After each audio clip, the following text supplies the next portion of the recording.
it either today or tomorrow or something. I'll post it. It's not that long. I think it's like 15-minute long video or something, but yeah, it was pretty funny. But Jack was in the guest box the whole time, and then like the host rejected the invite from Jack. So I gotta put Jack in the title. That's good clickbait. Anything with both Jack and Darth, that's gonna get views, right? So I had to do it. Look up the uncaused cause. Okay, good one. Hey, what's up? Do you have like a rational reason to believe in God? Yes, under the rationalist epistemology, I think that the belief in God is something that, just like the belief in our mind, is something that is kind of just inherent to existence. What does that mean, inherent to existence? Just like, Are you saying the belief in God's innate? no, not that the belief in God is innate. It's just something that is logical. Like, I think, therefore I am. It's something that God just, by his nature, exists. So you're saying you have an a priori truth, like an a priori argument. Okay, what's the argument? Okay, so you agree if I think, therefore I am, right? Just give the argument. Okay, so because minds essentially exist, the nature of mind essentially exists, and the nature of mind is God.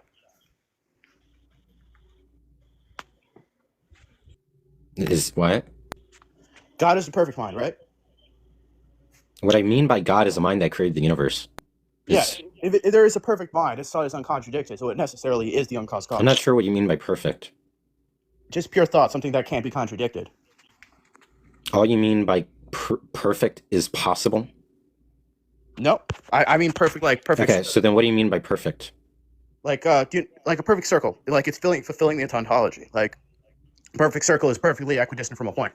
It's fulfilling. So by perfect, you mean fulfilling its ontology? I don't know what that means. So What like does fulfilling its ontology mean? it's like being like perfect archetypical of a definition. Like Let's not talk. What do you mean by the word fulfilling existence? so you have there's Or not just fulfilling its being. I'm not sure what that means. nature. I don't know what that means. So like the nature of a square is to be a four-sided. What do you mean by nature here? Like what makes it that thing? So just like the analyticity of the object in reference? Yes, like the nature of that object. Okay, but but you understand things can't analytically exist, right? It's like trivially impossible. It's something that doesn't exist in the material plane, but it's something that definitely abstractly exists. I never asked you about that. I didn't talk about what substance. I said, do you understand how it's like analytically impossible that something exists? Something can't necessarily something can't exist like analytically or essentially. Something can't essentially exist. Right? There's like a basic logical error that's going on there, right? And it's, treating a quantifier as a predicate. So you can't just define things into existence. Existence isn't a predicate. Do you think I think therefore I am is fallacious? No. Okay, so I don't know, you keep asking me that. well, that is an example of something that is based off of something nature proving its existence.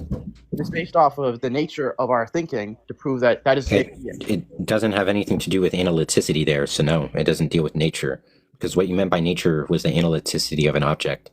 When you do the I think, therefore I am, you're doing like some a priori inspectability to your mental states. And the fact that you have mental states allows you to privately access the fact you house a mind. Right? It has nothing to do with the analytics of anything. It doesn't deal with analytics. So I don't know what you're talking about deals with nature. And I don't see how that's at all have anything to do with God. I don't even know what's the analogous property there. Can you just define what you mean by analytics? Do you know the analytic synthetic distinction? There's no. You just say yes or no. I'm uncertain about it, so I'm just gonna say no. That things are either true by their definition or not by their definition. Yeah. So Okay. I think that God is true by its definition. So it could be true that I have a car, but it's not true by definition my car is red. But it can be true that my car is red, right? So it's synthetically true. When you talk about nature and you mean analyticity, nothing about the definition of anything there contributes to some trivial fact that I have a mind, right? Like if I said a bachelor is a man, or my friend John the bachelor is a man, that's a priori true because it's analytic. What I mean by bachelor is the conjunction of being unmarried and a man, and given those are necessary conditions, it's just like a priori true or analytically true that, John the Bachelor is a man. Now, I don't know what the fuck you're talking about. Now, let's try and go back. What's the reason to believe in? What's the justification for the existence of God? Like, what's the argument? Because our minds essentially exist. So God being the perfect mind, the archetype of mind. Our minds. Wait. Okay. First, I'm not convinced our minds essentially exist. Presumably, when you say essentially exist, you're saying it's necessary that our minds exist. Because I don't grant that. I don't think it's necessary that our minds exist or that minds exist simpliciter. Right? There could be a world in which there's no agents, so it's not necessary. But it seems then you want to say the fact there are agents, maybe whether or not they're rational is relevant, but the fact that there's agents is motivation to believe in God. The fact that there are minds is something. Okay, so you're saying it's predicted under the hypothesis that if there's a God, then there would be rational, or there would be agents, right? No, it's not like a hypothesis. It's not something that is like about the world. It is just like a naturological ramification of. I don't know what any of that means. So then what about there being minds as reason giving to believe a God exists? Because God is the perfect mind. That is like the basis of mind. It doesn't follow because there's a set of non-perfect minds, therefore there's a perfect mind, right? So that's not, of course, I'm not rationally compelled to accept that because there's no justification there. It's not logically, again, it's not analytically true. If there exists a set of non-perfect minds, then there is a perfect mind, or even that there's a perfect mind to facilitate those other minds, right? It's not logically necessary that if there's a set of minds that are not perfect, then there's a perfect God. So that doesn't follow. So you'd have to give me like an argument for the conditional. If there are minds, then there's a perfect mind. What's the argument for it? With the conclusion of the argument being, if there are minds, there is a perfect mind. If there are ideas of imperfect circles, there's necessarily an idea of a perfect circle, right? No, why'd I accept that? How could you derive the idea? Do you have an argument for that? Because And by perfect, you meant by nature, and by nature you mean analytic. So when you mean perfect circle, you mean analytic circle, which just means satisfies the definition of the word circle. But so do imperfect circles. What do you? they are to an equidistant line from it, but they are not. Okay, we have to clarify then what you mean by perfect, because it doesn't seem like the way you used it initially from the outset of the conversation is contextually compatible with the instance you're now using it in, right? So when you say there's perfect, the idea about perfect circles, what does the predicate perfect there mean? Just the definition of circle, an equidistant line from a point. So by perfect circle, you just mean the definition of a circle? Yes. Okay, and non-perfect circles satisfy the criterion of being a circle. But they're not perfectly equidistant. They're adjacent to that, and that's why they're. Right, but they analytically capture the term use such that they do qualify for the term use, right? In order to satisfy being a circle simpliciter, you would actually need to meet the necessary and sufficient conditions. That's what a definition is. A definition is a set of necessary and sufficient conditions that satisfy the invocation of a term, right? When I say my friend John is a bachelor, the only way that is true is if John meets the necessary and sufficient conditions of what I take to satisfy a bachelor, right? Namely, being a man, being a male, and being unmarried, right? So when you say perfect bachelor, and all you mean by perfect there is being analytically true. It is analytically true, or it's true that John satisfies the definition of bachelor. It's not clear what substantial weight the predicate is doing. Well, maybe like an imperfect bachelor could be someone who is like dating, like in a talking stage with someone. They're kind of fulfilling the definition, but not perfectly. So they're not a bachelor. That just means they're not a bachelor. In order to satisfy a bachelor, you would have to meet the necessary conditions. If you don't meet the necessary conditions, then you're necessarily not a bachelor. Can you draw a circle? What does that have to do with anything? Do you understand what I just said? Yeah. Okay, so let's clarify again what you mean by perfect. Maybe you did some thinking since what I had brought up. Do you maybe have are you still using the same notion of perfect that still doesn't make any sense and seems substantially obsolete? Yes, I am using the definition of fulfilling its ontology. What does fulfilling its ontology mean? As we said, the fulfilling all the prerequisites fully of that ontology. So just satisfying what the word means. That's what you mean. Yes. Okay, but that doesn't, I don't know why you're saying ontology there, because things can satisfy definitions and not exist, right? There's vacuous truths. There's truths in which objects satisfy definitions, but those objects are not worldly, or they aren't mind independent. They're sensible objects. So they exist conceptually, but they don't actually, they're not objects in the world, right? So it's not true, or at least if you're using it properly, the expression, whatever you're talking about, like realizing its ontology or whatever, nothing there. I don't know why you're using like philosophical, like it seems to muddy the waters. But okay, if all you mean is satisfy the term use, then I don't know what imperfect means, an imperfect bachelor. It just seems like a contradiction. John doesn't satisfy, that's what we mean by imperfect, doesn't satisfy the definition of bachelor. And John, it's stipulated John's a bachelor, which means it's analytically true John's a bachelor, right? So we could, if all you mean by imperfect, it just seems like a contradiction. It doesn't make any sense to me. Well, it's like circles in the material plane. Like, no matter how many circles I draw, they're not going to be perfectly equidistant from any point.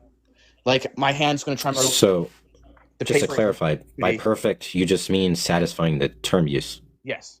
For perfect, like, completely, Okay. in every way. Yeah, that's what a definition is. If you satisfy under a definition, you meet the necessary conditions for the term use. Okay, so you're just saying that by imperfect, circle is a circle that's not a circle and a circle? It is something that is not perfectly fulfilling circle, but it has a simple nature to it. Wait, but by not perfectly fulfilling, that means not analytically fulfilling, which just is gonna, it's just gonna mean that it's not satisfying to term use, but then it also is satisfying, right? So it's just like a clear contradictions obtaining. I think that there is more of a spectrum than you're allowing it. Like, there are things that are not under your satisfying term most use. of it, Maybe but you're not you're perfectly. misarticulating yourself well. You're just like really bad at articulating your ideas, but in the way that you've like actually communicated to me, just seems like there's clear contradictions when you like predicate something of some analytic term use, right? Which just means it satisfies the definition, and it's imperfect, which just means it doesn't satisfy the definition. Okay, so you said so let's try and I think the best way to progress the dialectic is to discard the word perfect entirely, because I don't think it's doing anything productive. I think it's creating a blockade and doesn't seem logically coherent such that it's going to allow for the flourishment of your position. So for the sake of the dialectic, let's try and ignore perfect. I don't just seem stupid, but okay. So let's get back to the initial conditional statement. If there are minds, then there's a perfect mind. That was your initial point, but perfect was just a problematic word. Is there any synonym or some other like more accurate word that isn't just like a clear contradiction, like some actually substantial like predicate that informs me of like this logical relation you're claiming? An uncontradictable mind. And what does that mean? That means his thoughts cannot be contradicted. I don't take it any mind has that quality. I'm not convinced any minds have contradictory thoughts. Like I don't think that's possible. If that was possible, it wouldn't be a contradiction, right? Because a contradiction is just that which is logically impossible, which just means doesn't obtain in reality. No, not like Right. So it wouldn't be in impossible. reality that minds have. It's okay. So what modality of impossibility? So just that it is not something that it is something that can be contradicted. So like I can think about a lot of things, but I can't think about a color I haven't seen. That is not something I can think about. I can think about like turning on the sink, but that would not turn on the sink. So my thoughts are not necessarily compatible with all the information of the world. So my mind is Why would I think you can think of contradicted. contradictions? What? Wait, how's your mind being contradiction? How's your mind being contradicted? Because it has a thought and there is information not matching that thought. What are you talking about? So like I can imagine the sink being on. I can think the sink turns on, but I can get information that that sink is not on from my sensory experience, even if I thought that. Are you saying, I don't know what the hell you're saying right now. Are you saying that you're misperceiving, like you're having some like delusion or something where you think the sink is on and it's not? Yeah, that is some kind of. That's not a It could also contradiction. apply if I just There's no wanted- contradiction there. What's the contradiction there? There is none. Is my mental state being contradicted by the sensory input that I am No, using? there's no contradicted there. Yeah, there's no contradiction there. If I think the sink is on and then I see that it is not on, I mean, if you want to try and actually inform me what the contradiction is, even though very clearly there isn't any, then you can go ahead and try and purport the contradiction. That's fine, but there just isn't a contradiction there. If I say a pencil is 8 inches, and then you take a measuring tape and you say it is 6 inches, look at this measuring tape. Was that contradicting my initial claim? If it's no, I mean that just might depend on what you mean by the words. But if you're using them the same, maybe that just like relates to how like you're perceiving the external world, such that maybe you're like accurately describing your phenomenal experience, and that like there's no contradiction being. What is the contradiction there? I don't get it. What's the contradiction? This law of excluded Your middle. mental state. It's either 8 inches or 6 inches. Those are contradictory claims. What is the contradiction going on there? That there is one measurement of this pencil and there's another measurement of this pencil. One of them. There's a false belief isn't a contradiction. Sorry, a contradiction. A contradiction is when something's analytically derived of an expression, such that it's analytically the case and analytically not the case. Right? Like if I say John the bachelor, so it's stipulated John is a bachelor, John's a bachelor, and he's married, and by bachelor we mean unmarried man, then we can derive John is a bachelor and John's not a bachelor. But the expression the pencil in reality is 8 inches, and I believe the pencil is 6 inches, isn't a contradiction. One's talking about doxastic attitude, the other talks about reality. A contradiction would be I believe at the same time, I believe in the same instance, the same time, the pencil is both 8 inches and 6 inches. That's a contradiction. If my mental attitudes in the same instance of time, in the same respect, right, the same mental attitude is conflicting each other, right, because it's adopting two different propositional attitudes that are mutually exclusive. That's not going on. There being a worldly fact and believing something that is inconsistent with the worldly facts isn't a contradiction. That's just having a false belief. You don't call people misbelieving propositions contradictory people or contradictory attitudes, right? I don't, like, that makes no sense. If that was the case, I would say people believe in God are believing in a contradiction. That sounds stupid. That's just not what a contradiction is.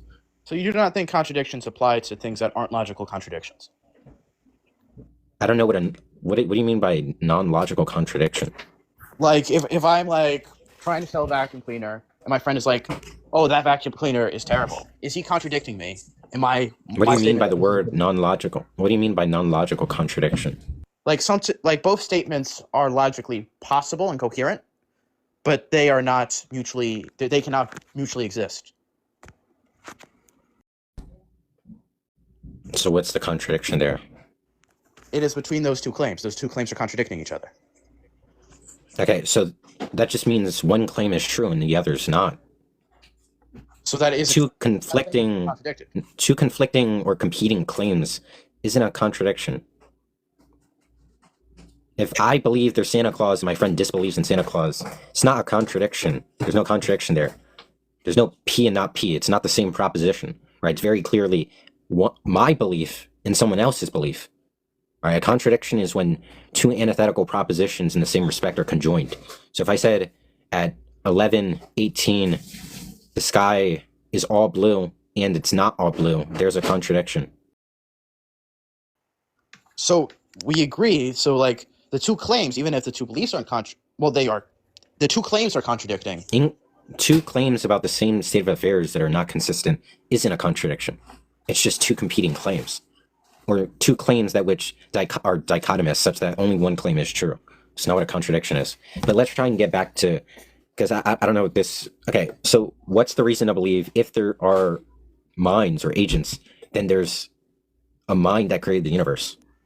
Because there's necessarily a fulfillment of mind. There is a mind that is not imperfect. Because for there to be a mind. What do you mean by perfect? Do you just still mean like not satisfying the term use? Yes, our minds are not things that can just be pure thoughts. So by perfect mind, you just mean a mind, and by imperfect mind, you mean a mind and not a mind.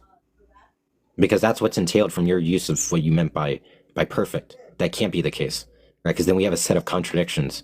So your predicate of perfect is just incoherent. I, as a mind, am not a perfect mind. Because I'm defining a mind as a thinking thing. Do you agree with that? And by perfect mind, you just mean a mind that is a mind. Or a mind that satisfies the definition of being a mind. That satisfies all the terms completely. So then by non-perfect mind, you just mean a contradiction. Something being a mind and not being a mind. No, you can have the traits of a thing, but not fully have those traits. What are you talking about? Like, in order to satisfy A term use, you have to meet the necessary conditions. If you meet the necessary conditions, then you are the term, right? You satisfy as being that whatever term use indexed to the object or notion. So if I'm an agent, then it's true I'm an agent. What are you talking about? That means I'm a perfect mind. I am a mind. I have mental faculties. We are thinking things, yes, but we are not Yes, thinking we're like minds. We are we're perfect thinking. minds because we're minds that actually satisfy the definition of what a mind is. We're minds. So yeah, we're perfect minds. All minds are perfect minds. In fact, you can quantify for any object that has that predicate would be conjoined with the predicate perfect. If my car is red, my car is perfectly red. And by perfectly red, we just mean a car that satisfied the definition of being red. You're not saying literally, this is just like a moot point. Like, you're saying something that is non-informative because all you mean by perfect is something that is just universally satisfies anything. For anything to be anything, it has to be perfect, which just means it satisfies that definition that thing is. Like, what are you saying? I'm just coming from the position where there is the possibility of a spectrum of fulfillment of certain qualities. Like you can have a line that is 99.98% equidistant from a I'm point. not sure what that means. That's not I don't know what you're necessarily. talking about right now.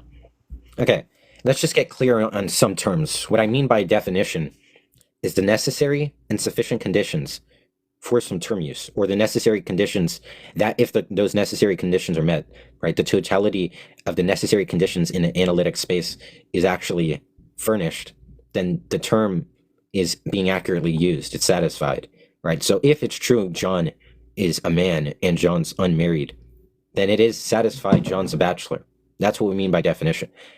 And it seems like when you're describing a circle, you keep using this example of which a circle fails to actually meet the necessary conditions, but it's still a circle.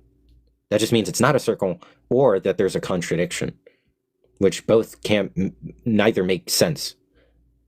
So I'm not sure, again, like we're getting nowhere with this perfect talk. It's just gibberish.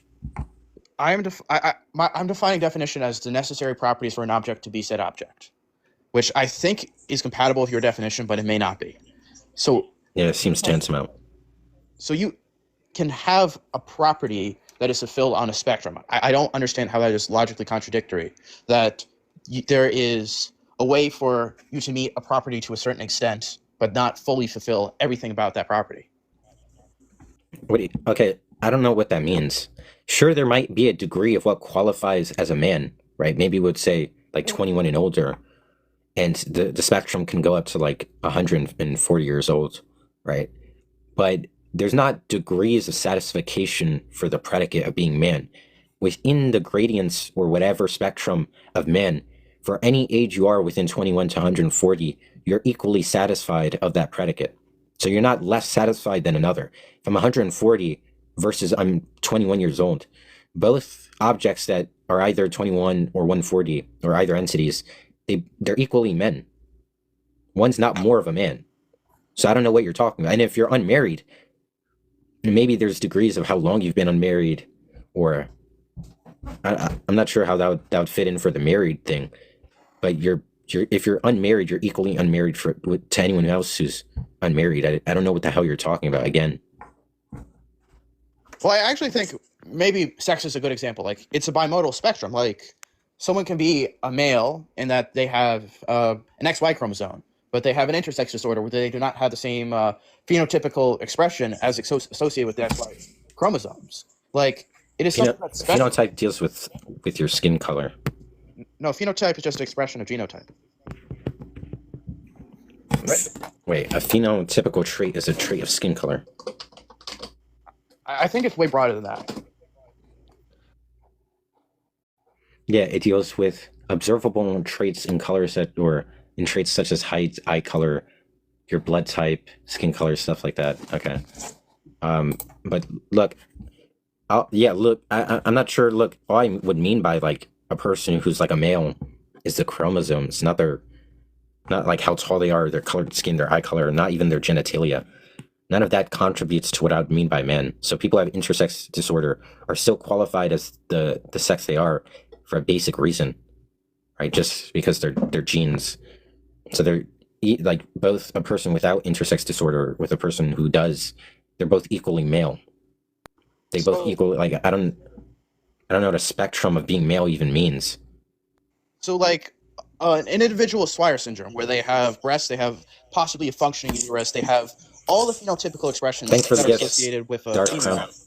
but are just have an XY chromosome. You would not describe them as female, even though they're perfectly phenotypically female. I mean, not perfectly, but like very strongly phenotypically female, like identical to the What do you genital mean? What do you mean phenotypically female? in the expression of their genes. Wait, but we're saying they're biologically female, right?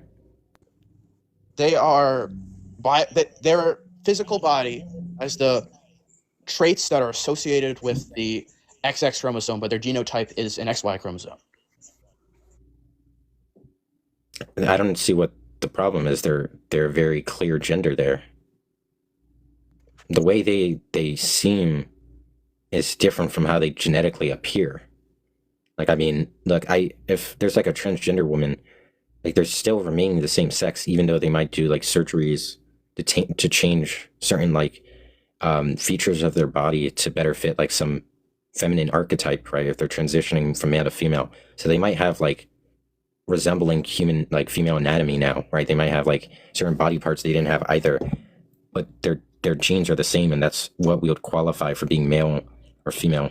There's like in the medical practice, even though they respect your gender, there's still going to be one very clear thing.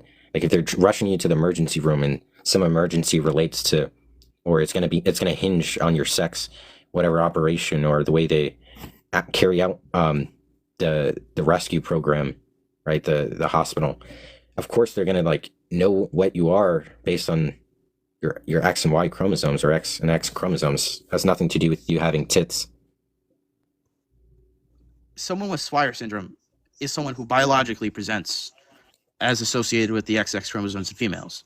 They just there's not like Okay. an operation or a procedure. They are just Like people. I don't think we're getting anywhere, to be honest. Like I don't think you really have like anything to offer. You're just like using weird language that seems like you're trying to like pick up the pieces of a definition that doesn't. This is just like not coherent. Um, I have no idea what you really mean by perfect, to be honest. And I'm in whatever sense, maybe I have this very loose charitable interpretation that I really myself can't articulate. But whatever it is, I would still probably be like very contentious.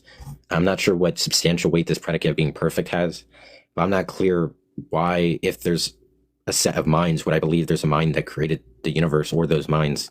Like something that obviously it doesn't logically follow. I obviously also don't take it to raise the probability that if there's minds, it's likely a mind created the universe. And it seems like you're just like in some way trying to define God into existence by defining God as a perfect mind, and it's analytically true of perfect minds that they create the universe, which just sounds so stupid, but it just seems like the words you're using are so like proprietary and just not fleshed out that we just like been reached a deadlock in the conversation. But yeah, maybe we can talk about it another time when you actually are saying less gibberish, but there's like multiple other people waiting on the panel. Well, So, thank you, man. This is a great scene. yeah, no problem. But yeah, I would suggest trying to like fix whatever that view was. It was kind of like a mess. I just have a question. Yeah.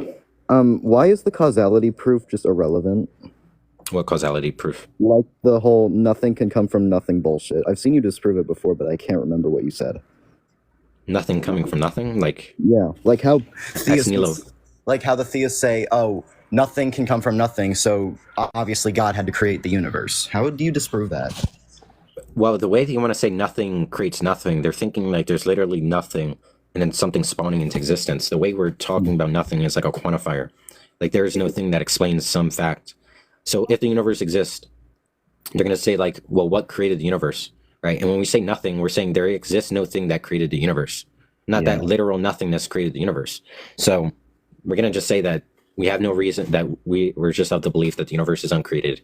They believe that the universe is created for some causal reason. Not sure what that means.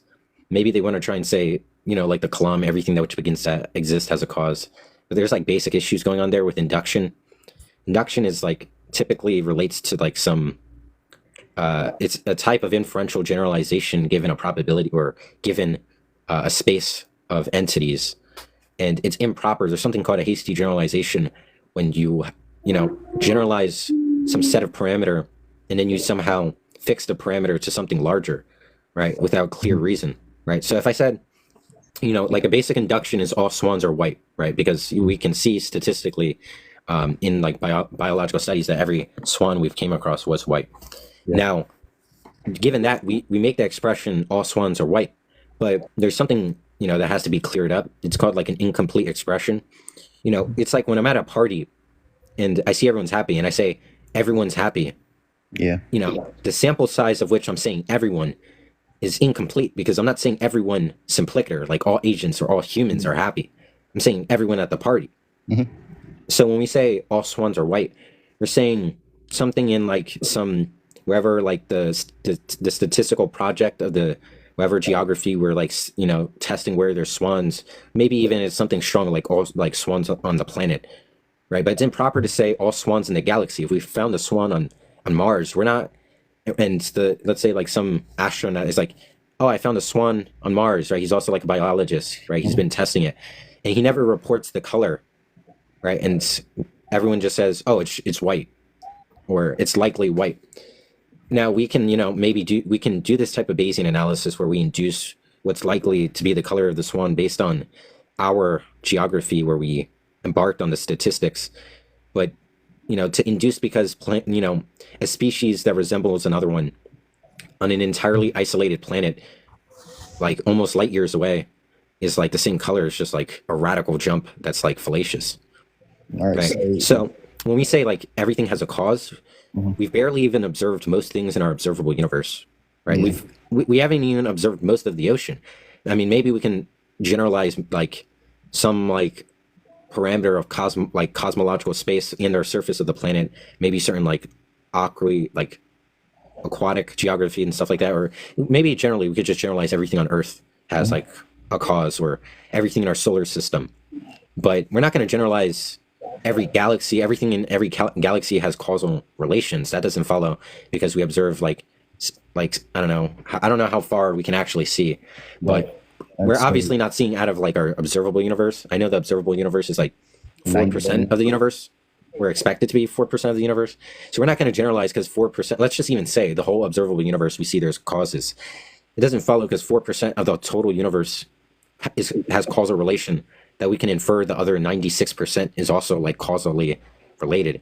And it also doesn't follow because, every fact in the universe is causally parasitic, or for every object of the universe is in causal relation, that the universe itself is in like has some causal like connection to something else.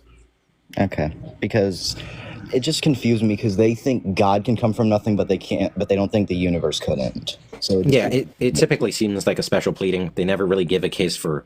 In fact, they just stipulate analytically that that God is like uncaused. Well, causation's improper because causation is also just a connection between events, and events are spatial temporal. So a causal connection is literally just a connection in the universe. If you read SEP, there's no way you can actually use causation outside of the universe. It's like not, you're probably like just like equivocating on causal, right? There's like type of explanatory relations where you want to say some object explains another and it's not causal, right? Maybe if we're talking about supernatural entities that are outside of the universe, we can say like some entity explains another, but one entity wouldn't be causing another. But independent of that, let's just say like God explains the universe.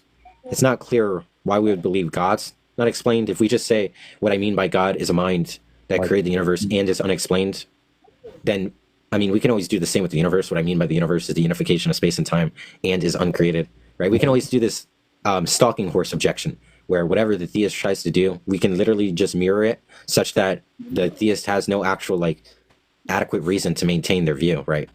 Oh, it's a brute fact that God exists. Okay, well, I'm going to stipulate it's a brute fact the universe exists. And it's going to be parsimonious because we're not positing that, for some unknown reason the universe is explained and that some random supernatural, non-testable, non-evidential entity is explaining it, right? So it's always going to be like, the winning competitive view, or at least that I can see. that makes a lot of sense. All right, thank you for telling me. Yeah, no problem. I don't have any like strong evidence because my belief for God it's personal. Okay. All right, have a good one. Yeah, have a great one. Hopefully I answered your question well.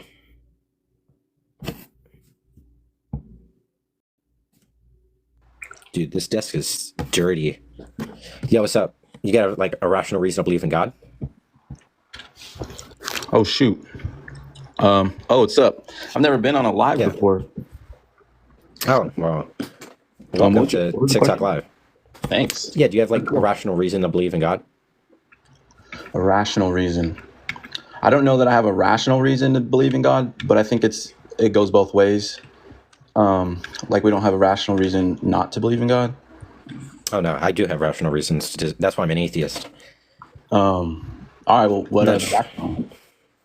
well, one of them is private. It's a type of numerative induction where, I just introspect on my web of experiences, and for every experience in my web of experiences, the contents of my experience involve natural facts, and for every natural fact, when I, analyze that fact, the thing doing the explaining, the thing explaining that natural fact is always a further natural fact, such that I can just like exhaust my web experience, and that every natural fact is explained by a further natural fact.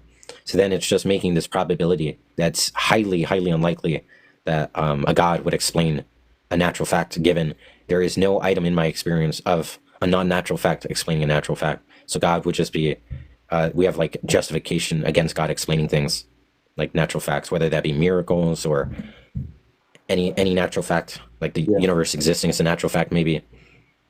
Well, then you're not. You wouldn't say you're total. Like you're. You know. You wouldn't say you're. You wouldn't say, like you saying God doesn't exist. You wouldn't. You wouldn't agree that that's 100% fact at that point. Because you said high probability that it was natural and not God. No, I take But it not I'm true. justified in believing God doesn't exist. Now, under certain models, I do take it it's like 100% true.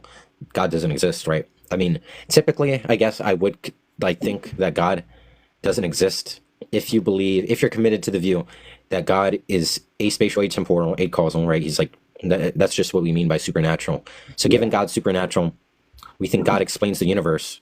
So there's an instance prior to, like, sun's creation. There's a point prior to the existence of the universe in which God explains the existence of the universe. And by before there, we just mean an instance in time. And by the universe, we mean the unification of space and time. So time is an aspect of the universe. So there's a point in time when the universe doesn't exist, and there's a point in time, there isn't a point in time where the universe doesn't exist.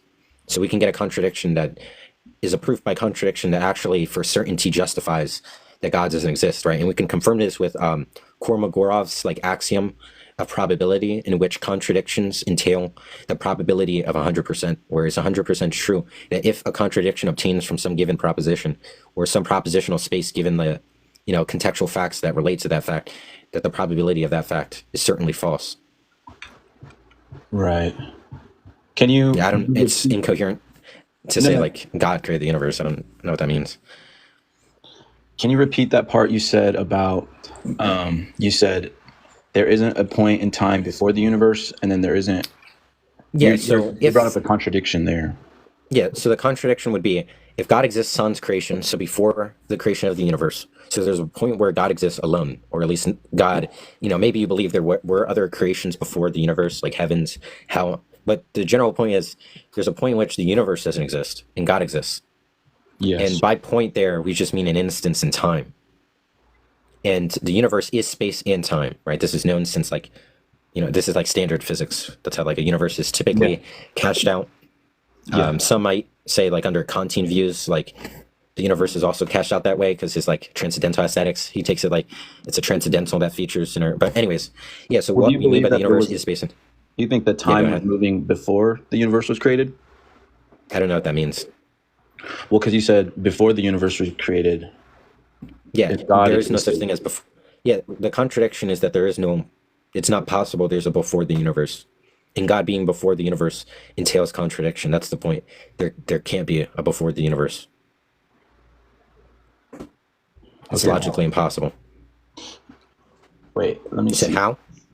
No. I said I was just thinking for a second. God. Why can't I even think right now? This is crazy. Usually when you're watching these, you can think of stuff, but now that you're talking to the person, your mind just goes blank.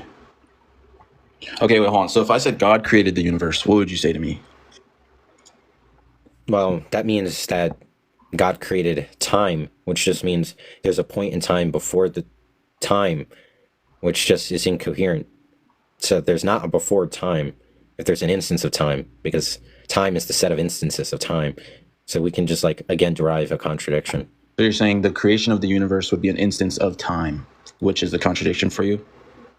Yeah, I mean, I don't know what it means to say. If you're saying that there's a point prior to the existence of the universe, and God explains why the universe then came into existing some later time, and time is just an aspect of the universe, then Well, it's the idea- incoherent. Yeah. The idea of it all is that God is outside the bounds of time and space, which means at the creation of the universe was a creation of time. But that means God can't act either, or have thoughts, or at least not in some mundane sense. Theist, like typically talk about that would be coherent, because if God acts, which just means he's deliberating on some certain like desire. If there's like a point prior to when he like is non-deliberate, like look, when God answers a prayer. Before I had the prayer, presumably there is no answer, no prayer there to be answered. So God's not actually doing anything when I'm not asking a prayer. So he's not fulfilling an unrequested prayer. And if there's 2 points, there's a point in which God's not answering a prayer and a point in which he is, then there's obviously change. And what we mean by time is change. So if there's an instance of change, there's an instance of time, right? Yeah. Okay, but And that would just mean God isn't aspace, or God's not atemporal, because God can't change if he's outside of time. But when you say God answers a prayer, I don't think it's a literal, like how you would ask your parent for food and they make you food. I think the way You'd have to give me an analysis of that. Well, I don't have an like the belief in God does not mean that. I guess it depends on how you believe he answers prayers. I don't believe he's acting when he answers a prayer. Do you take it when he answers a prayer, he's doing something that he had not done like prior? I don't believe that the answer to the prayer comes from God. I believe once you pray for something, it's on your mind, and then you realize things with the world around you. Okay, but the issue there is if you try and make some auxiliary case for why, like some auxiliary case in addition to what you mean by God, such that God doesn't actually act, right? God doesn't do actions. So then you can maintain a coherent view about God being aspatial. That just means God never acted in creating the universe. That would just be an entailment if you eliminate act. But if you don't eliminate act, then given that there's actions, because actions haven't been eliminated, then that just means God is acting, which just means God is changing. So there's going to be a contradiction either way. I see what you're saying. Let me think about this real quick. So God acting would be an instance of time, and if God's timeless, then he wouldn't act to create the universe. So then, hold on. Okay, what about this? Wait, hold on. So if God acts to create the universe and creates time and space, which is the universe. So wait, why would you say that he wouldn't be able to act once the universe is created? Because an action is change. So if he went from not creating a universe to creating a universe, or, I mean, I don't even understand what it means for God to not change in any sense. Presumably God has some, I'm not sure how this is typically understood by theists, but you think God has phenomenal states? Like he perceives the universe, he perceives like a given set of facts in the environment, right? He can see like, because God, God is eternal, right? So he knows what is currently being, like the current set of natural facts compared to like the natural facts 100 years in the future, right? And you can understand the difference. Mm-hmm. So you can understand that he's acting in respect to an instance, a certain like era, and later he can recognize it's a different era.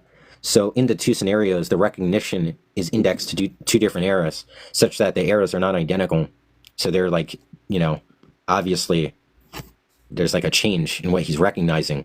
So he's in time. But I don't even think God, in the mass of God, I don't even think he's viewing it linear like that. As in like he recognizes one era is not another era. I think he just is. Well, look, whether or not he perceives time linearly doesn't mean it doesn't follow because you don't perceive time linearly that you're outside of time. To be outside of time means you don't experience change simpliciter.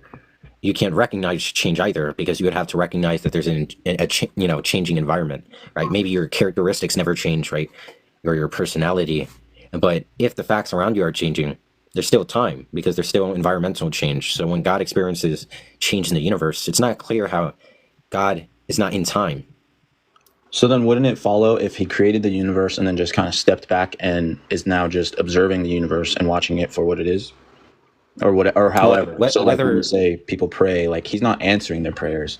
They're kind of just realizing on their own via the following of whatever belief they may have. And then they just kind of realize, oh, these things are around me. Now that it's on my mind, now that I prayed about it, blah, blah, blah. Like God isn't truly acting. It's kind of just within the person's mind that when they prayed about it, now they're thinking about it actively, and then it leads them here, there, and wherever. So, I mean, correct me if I'm wrong. Are you just saying you don't believe God? There are prayers that are answered? Wait, do I believe prayers are answered, or there are prayers? Yeah. It seems like what you're saying is God doesn't act in having the agents like realize their prayer, that their prayer isn't being like confirmed, or God isn't aiming to actualize their prayer.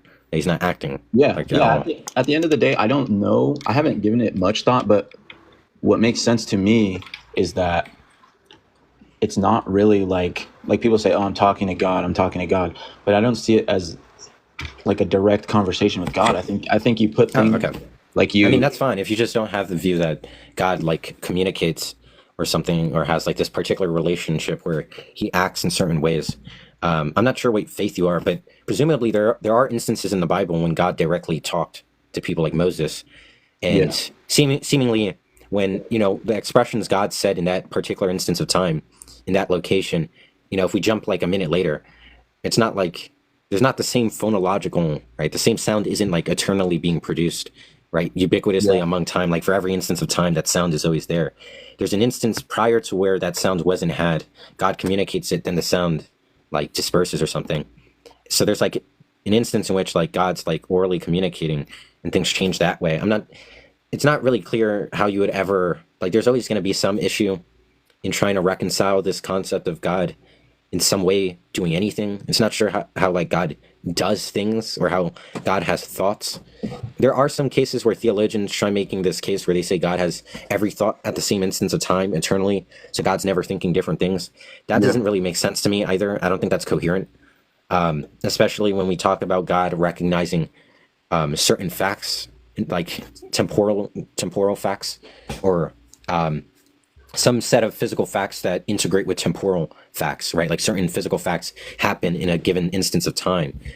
And it seems like God would have primacy. He would have some primacy towards that that instance of time and not others when he's having this direct realization of certain like temporally related physical relations or physical facts.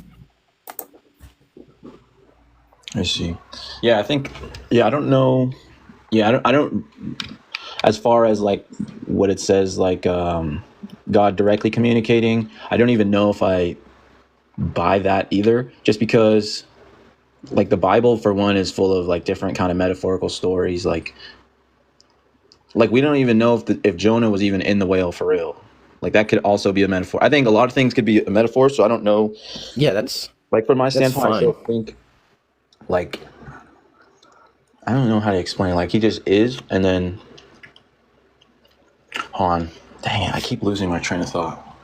I mean, look, it's not like okay. So I mean, I'm fine with you not being like a Christian fundamentalist where you just don't believe like the set of stories or narratives in the Bible are historically accurate. Maybe they're allegories or parables or something like that. That doesn't matter. I don't really like criticize internally whether you're a heretic. Like I don't really care about anything. I'm just like generally not convinced there's a God. But the issue there is whether you believe that those like events in the Bible are true or not. It seems like you would at least believe that the Genesis story of God creating the world is true. And the issue there is going to be if God explains the existence of the universe. So there's a point in which God there's a point in which the universe doesn't exist and a point in which the universe does exist.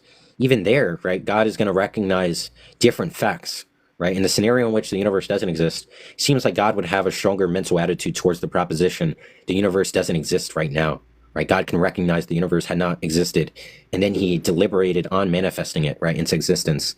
And then later he's like recognizing, okay, now the universe exists. So there's going to be a change in mental attitude.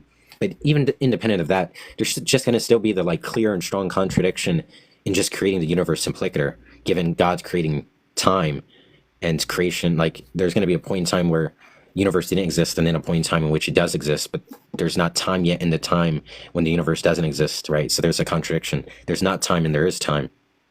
So, but either way, it just seems like there's like a whole slew of contradictions you can conjure up when you maintain this view about like there being a God. And it's not clear how, even if the view is coherent, right? Even if all these contradictions were somehow extinguished or arrested, I don't know how that would be.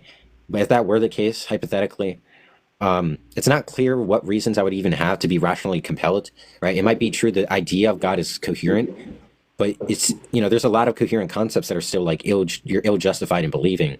I have something called epistemic norms, which are these types of standards that guide my belief, right? I only believe propositions that I'm justified or have strong reasons to believe, right? Maybe it's coherent, maybe it's possible. There's aliens, right? Maybe there are aliens that are actually probing cows, right? Maybe that's some coherent view, right? Given the facts that aliens have, like, in the hypothesis, aliens have like advanced technology, so they could go invisible and they can hide their tracks.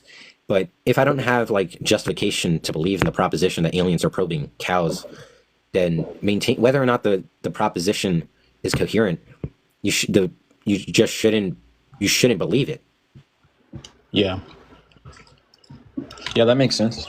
Well, do you have an I guess not an explanation for the beginning of the universe then? Well, I'm not convinced the universe has a beginning. Like lots of cosmological models either believe in an infinite regress where there's infinite causal chains.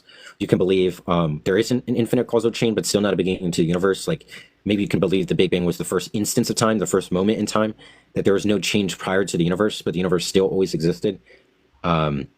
And like the Big Bang was like, the first instance of time. So there's still like a finite causal sequence, whatever, 13.8 billion years ago, there was the first event. But either way, I obviously am not convinced an infinite regress for a beginningless past is like problematic actually. But, I don't take it to be a good view given it's like ontologically inflating the tokens of like causal like events, right? Like obviously I don't see why it would be better to think there's infinite causes than to think there's a first moment in time, but not like something that explains the universe. Right, I can believe there's a first moment in time in the universe, and nothing explains the universe. But yeah, generally speaking, I don't even think it's coherent to think the universe came into existence. But So you think that it could have just been eternal and there was no beginning to the universe? well, I mean, at least in the typical like way eternal is like used, what eternal is meant is just like present in every instance of time. And again, like time is an aspect of the universe. So for every instance of time, the universe exists because time is a property of the universe. So the universe in that sense is trivially eternal because time is a property of the universe. There's not going to be an instance of time outside the universe because time and space is what, satisfies the universe. But that's what I mean. So you don't think there was a first second? I mean, maybe I can agree there's a first moment in time in the universe, right? And that would be the Big Bang. Conception of the universe. But, sorry? Which would be the conception of the universe? No, it wouldn't be the conception of the universe. Maybe it would be the conception of the cosmos, right? Insofar as like how energy, thanks for the hat, Kason, how like the cosmologies, right, formed. I mean, there's like a standard scientific or physical account of like, the inflationary model of like the cosmos that like so far is very adequate in explaining the cosmos in physics. Right, I think that's like fine. We can just use the Big Bang and go and say that the Big Bang was the first instance in time. But I don't think it makes sense to say the universe itself had a first moment because moments are instances of time and time is of the universe. So I don't think those views are coherent. I typically just believe the universe always existed. I don't know what it means not to, but It kind of sounds like God and universe is kind of interchangeable, though, in this kind of way, because that sounds No, very because similar what I to mean a by lot of God is a theists do. mind. Well, what I mean by God is a mind. Like there's some theists who like say I'm just saying this as a phrase. I'm not saying you say this. I don't even know what it Yeah, no, means. no, you're good. But just the expression, people say like your God is science or stuff like that. But typically when we have these theological debates or debates of philosophy of religion, what it the way it's cashed out, God typically means something like a mind that created the universe. And science doesn't believe anything about the universe being created or anything about agency. If there was something that created the universe, right, that was a mind that did it with intention and purpose, right? Some spatial temporal like entity that willfully created the universe, right? Nothing about Yeah. science is even like a grain of compatible with such a view, right? So, yeah, I mean, nothing. Maybe like I'm not really clear how I have anything like close to like believing in a God. Yeah. If it wasn't a mind though, and it was just like random, I guess. Why hasn't it been done again, or why haven't we figured why do you think we haven't figured out how to like replicate it?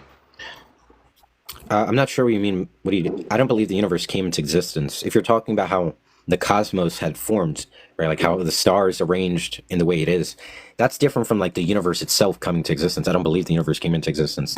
Like the Or Big even Bang what just about just talks us, about. like life? Like how I come we mean, haven't gotten life from non-life? the standard biological abiogenesis account does actually argue for that. I'm not actually convinced of that though. I might even like I'm agnostic to whether I'm an eternalist about. Well, I'm not. I can't be an eternalist because I'm not convinced there's an infinite causal regress of events. But Mhm. under an account of which there is an infinite causal regress of events, which I'm kind of agnostic. I mean, I actually have my credence against it given the lack of parsimony. But generally speaking, you can be an eternalist about life and believe life never formed, that there was never a first organism or a first set of organisms that like evolved to just like some primitive organisms that infinitely kept evolving and never actually came into formation. There are views like that, but generally, I don't take these like view. I don't study science. I'm not particularly interested in science. I do know a friend named Dr. Blitz. Sure, you heard of him on Yeah, I love that guy. I TikTok. always watch his. Yeah. Yeah, he probably has. Maybe I can try and put in a word for you to have like a conversation with him. If Oh you have yeah, I would love Discord, I know him on Discord. I can have you like talk with him about like life formation, even though that's generally not his specialty. He's not a biologist, yeah. but he does read like science almost like all the time. He knows like a lot. He's read like a lot of like biology papers or whatever. So even though it's not his profession, he's still like in a subfield and does generally know well on the subject. I don't Yeah. know actually like any biologists, but yeah, I don't have an account for life. I don't think that's really relevant. I don't think like even if I didn't have an explanation, I don't think God can explain life. Not even because of the contradictions, because the way we standardly cash out explanations in philosophy of science is an explanation is like a scientific concept. There are some metaphysical accounts. I don't really make sense of those, but generally speaking, God just fails to be captured as like an explanon in any model theory, such that God actually can't explain things because he's not a thing that does explaining. Yeah. But yeah, I I'm think. fine with being like epistemically humble, right? Science typically is, right? Like think about like 200 years ago, like science didn't have all the answers. It advanced now. It doesn't pretend to have all the answers, even though again, I don't study science at all. I don't care a lot about it. I'm one of those people who hate people who think science is the reason why they're an atheist. I think that's nonsense. I don't even know what it Yeah. means to be an atheist because of science. I only make sense of that because of philosophy. Maybe even philosophy of science, not science itself, like applied science. But yeah, eventually maybe we'll have the answers. We currently have like an abductive case, right? The contemporary abiogenesis account is actually not competing with anything. It's actually the only formidable hypothesis. So, given that has like it's the only hypothesis with strong evidence, we can just like accept that hypothesis or theory, in fact. But I'm skeptical to some stuff of science. I'm not sure if I don't research it enough. Maybe if I researched it, I'd be more compelled by my research. But yeah, I don't think it's the best to ask someone who doesn't study science Yeah. like No. Yeah. these No worries. scientific questions. Yeah, that is interesting. I'm under the impression that all sciences kind of walk hand in hand with the idea of God. So like we're all discovering science as it was intended by God or whoever, the mind. Well, one thing is that science doesn't actually even talk about like existence. Like typically we consider natural objects phenomenal objects. and then like science is the study of phenomena or phenomenal facts, but it doesn't talk about existence simpliciter, like I don't know if you ever heard of like a skeptical scenario. I mean, I don't take them to be like something serious, but do you know like what skeptical scenarios are? Like, surely you heard about like you being a brain in a vat. I don't know if I'm familiar with that.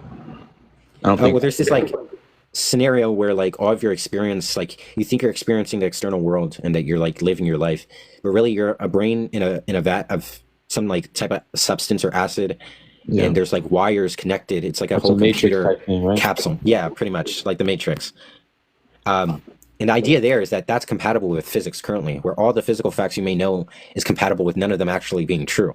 That you're not actually even experiencing the physical world, Yeah. right? Because in that sense, science is compatible with that, right? These like robust skeptical scenarios, or like Cartesian skepticism, or other types of skepticism. But generally, like that kind of thing, when you're thinking about God and that kind of thing, and if we were just like a brain in a vat, God would be the person putting us in the vat, and us talking about it is like, or even like I don't know what that simulation, like we're in the simulation, God is the programmer that simulate, like we could all just be well, like, you got to think of it like the Matrix again.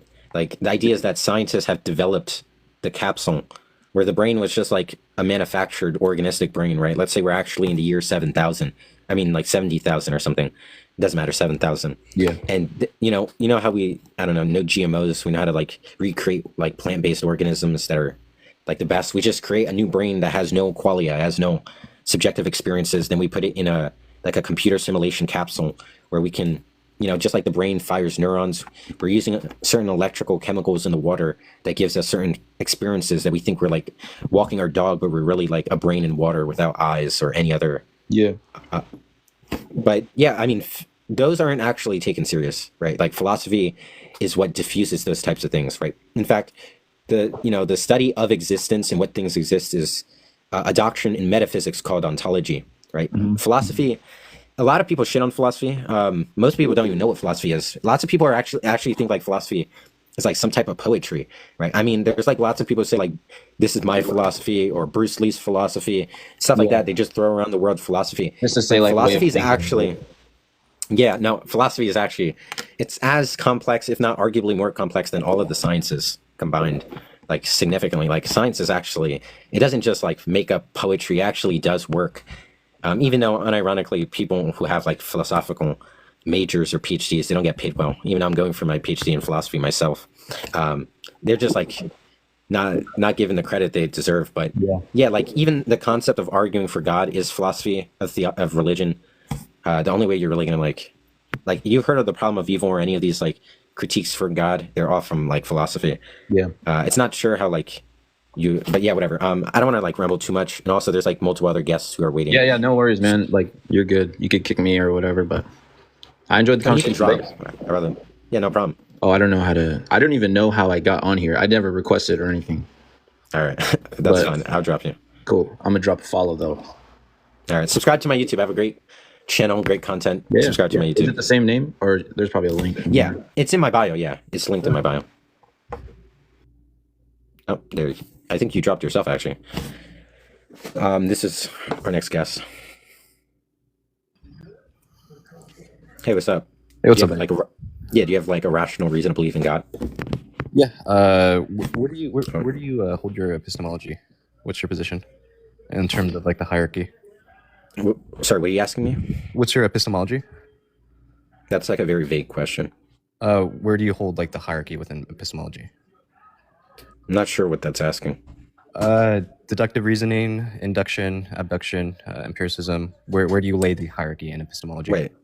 Okay, I'm not sure what those set of examples are, how they're relevantly similar, or at least not all of them. Induction, abduction, and deduction are epistemic normative ways of inferential justification, but empiricism is an epistemic thesis of acquisition. So I'm not sure. Well, empiricism is a way to attain knowledge, is it not? Yeah, it's a theory of acquisition, but induction, abduction, and deduction are Induction would epistemic be like or types of epistemic reasons. like They're not biology. theory. Or, sorry, go on. Yeah, I'm just saying that those aren't theories of acquisition. Those are like epistemic reasons. Yeah, I'm saying where do you hold those your epistemic reasons in terms of a hierarchy in epistemology? I'm not sure where do I hold my epistemology in terms You of a find- hierarchy mean? for example, do you find deductive reasoning usurps the authority of empiricism? I'm really not clear what that's asking. Do you know what deductive reasoning is? Yeah, of course. I have So formal do you think education it's on logic. harder- Do you think it's more certain in terms of attaining certainty than empiricism or than abduction? I'm not understanding that question at Do you all. think math is more certain than biology or But- history? Okay, Historical but accounts?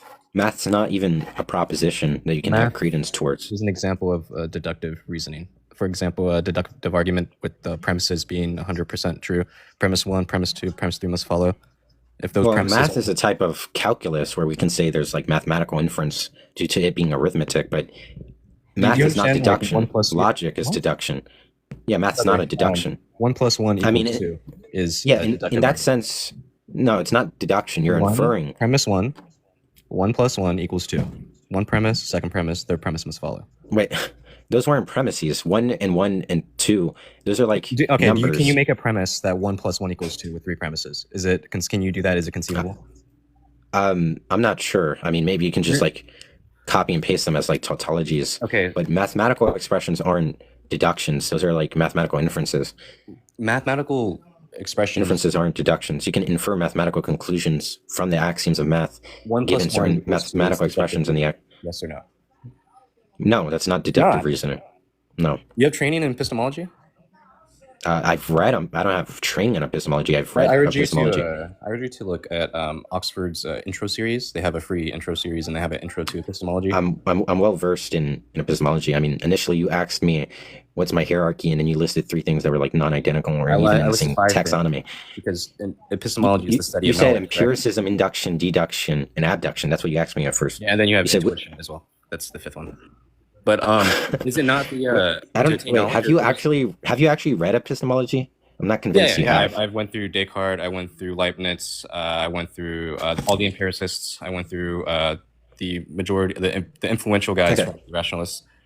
Okay. To be clear, I'm not sure if I even consider any of those empiricists. Now, David Hume. Descartes' works, maybe. I'm yeah, sorry, I those don't. guys are the I don't. rationalists. I'm talking about empiricists, as in John Locke, David Hume. You don't accept David Hume as an empiricist. No, I'm not empiricist. Epistemologist. I meant. I'm not convinced any of those are epistemologists. Epistemology is the subject we're talking about. Within epistemology, Okay. you have 2 But when camps. You have empiricism and you have rationalism. No, Correct? you have way more than those 2 camps. Way Those more. are the 2 camps that formed after Descartes' cogito. He's the one. Of course, there's epistemology look. before Descartes, but it has never been so heavily What? examined. What are you since- even saying right now? Okay, look. All I'm saying is that rationalism and empiricism are not dichotomous. Those are not even standardly the most academically used theories of acquisition in contemporary philosophy. Really? Yeah, This is mind-boggling.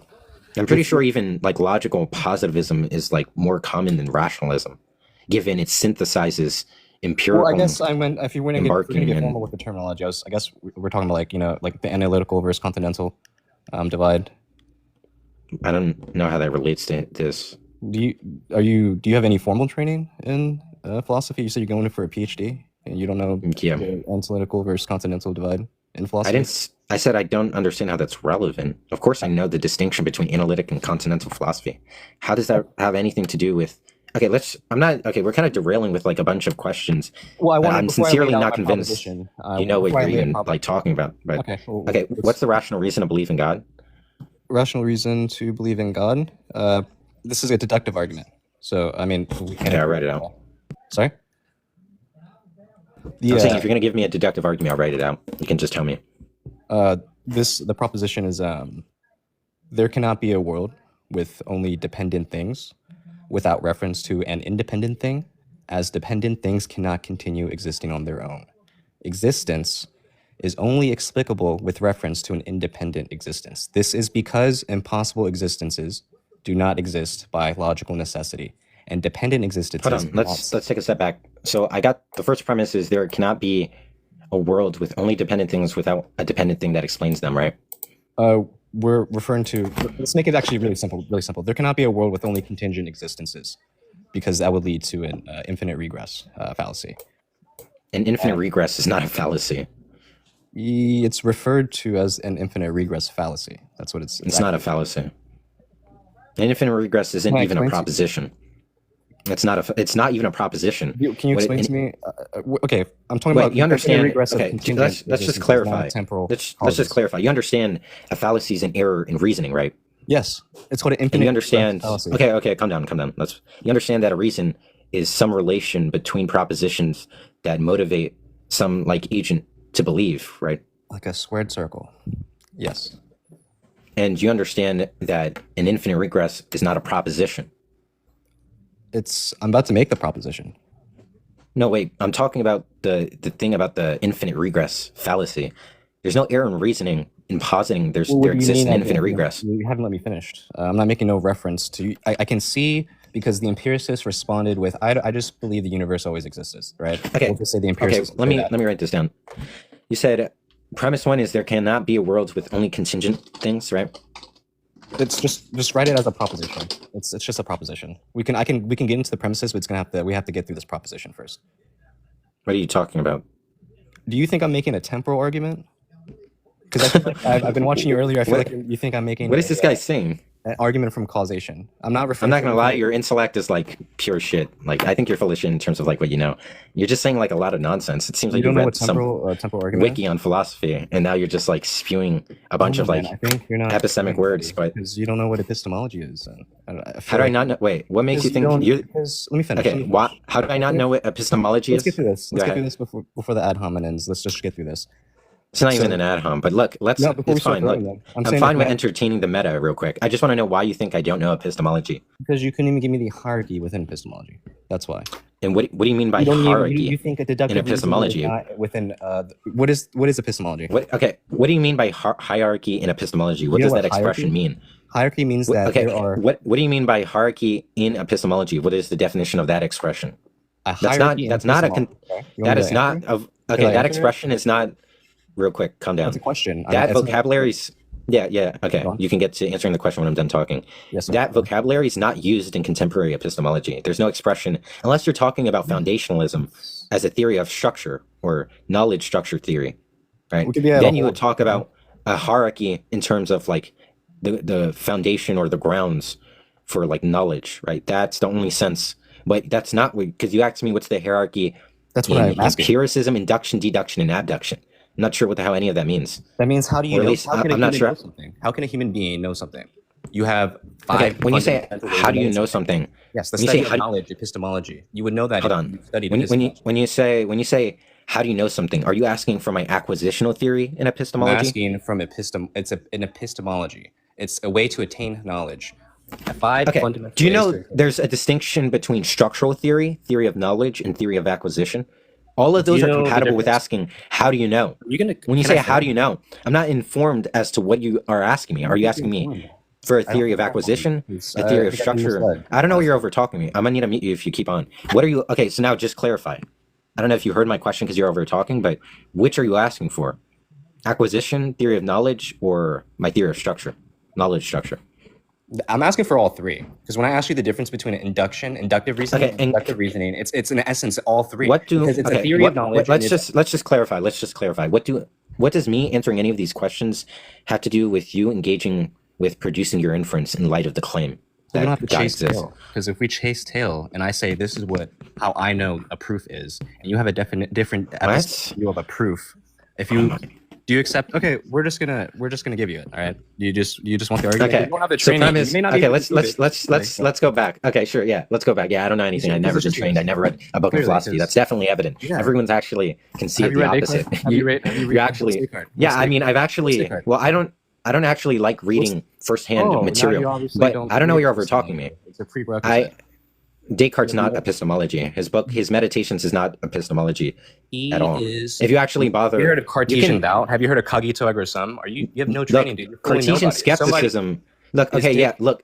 Dude, you don't know what Okay, you're talking okay, about. okay. I do know what I'm talking about. You just denied Descartes. That's crazy, Okay. dude. That's unbelievable. Okay, hold on. You have no training, brother. I'm like Okay, misled. I really let's just genuinely clarify. misled. Why don't you guys just like tackle whatever arguments on the table? Yeah, instead of- yeah. that's I'm trying to Okay. lay the argument. That's what I've been trying to do. But Okay.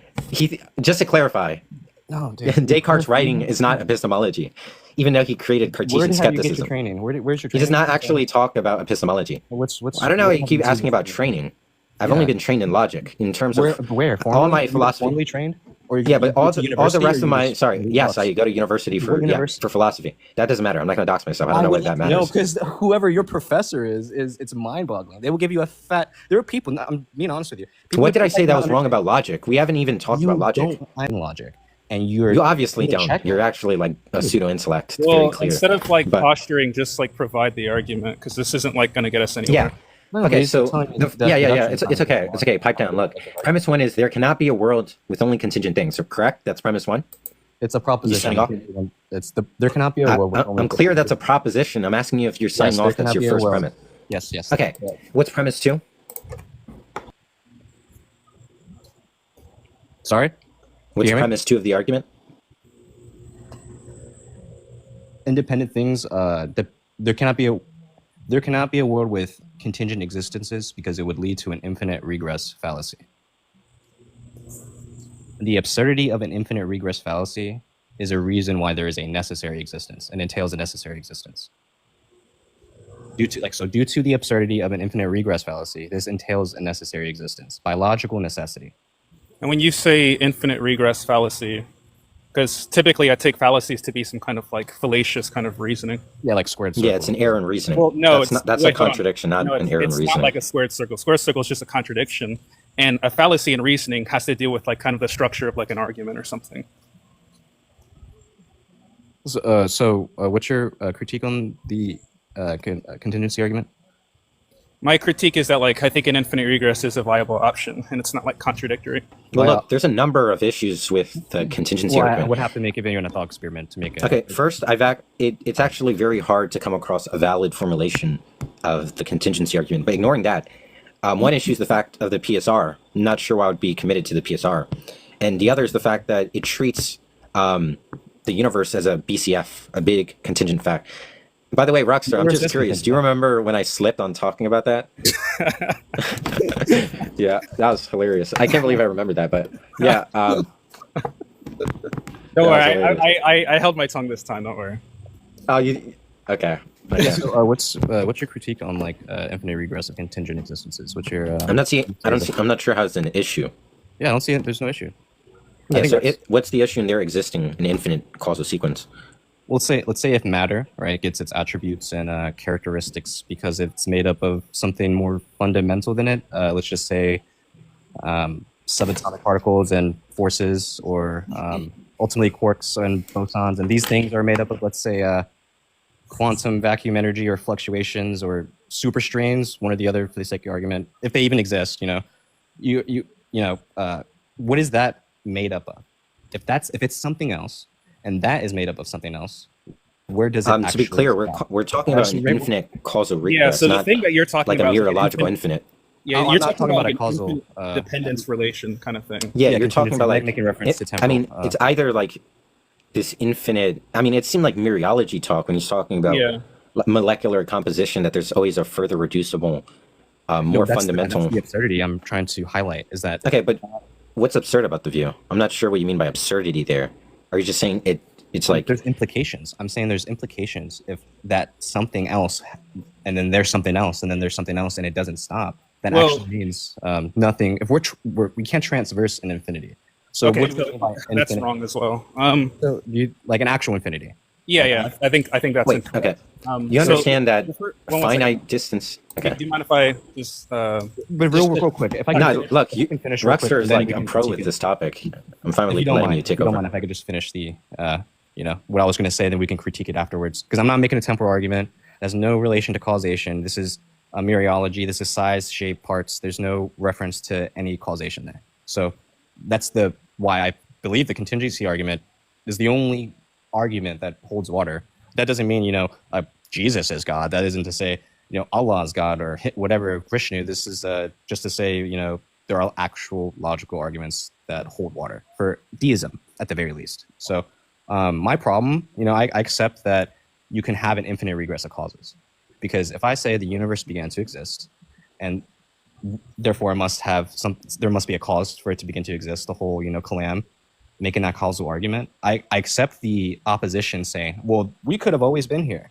I believe this is eternal, the universe is eternal. I accept that. That's a hold. We're at a hold. That's great. But I'm having a problem while I'm going through, the empiricists, and I'm going through the rationalists, and I'm looking through their works. I'm having the argument where it's laying is at contingency. We're at a whole. There's no response from the opposition for contingency because there's no reference to causation. There's no reference to time. It makes no reference to it. It's dependencies, contingent things that are parts and wholes.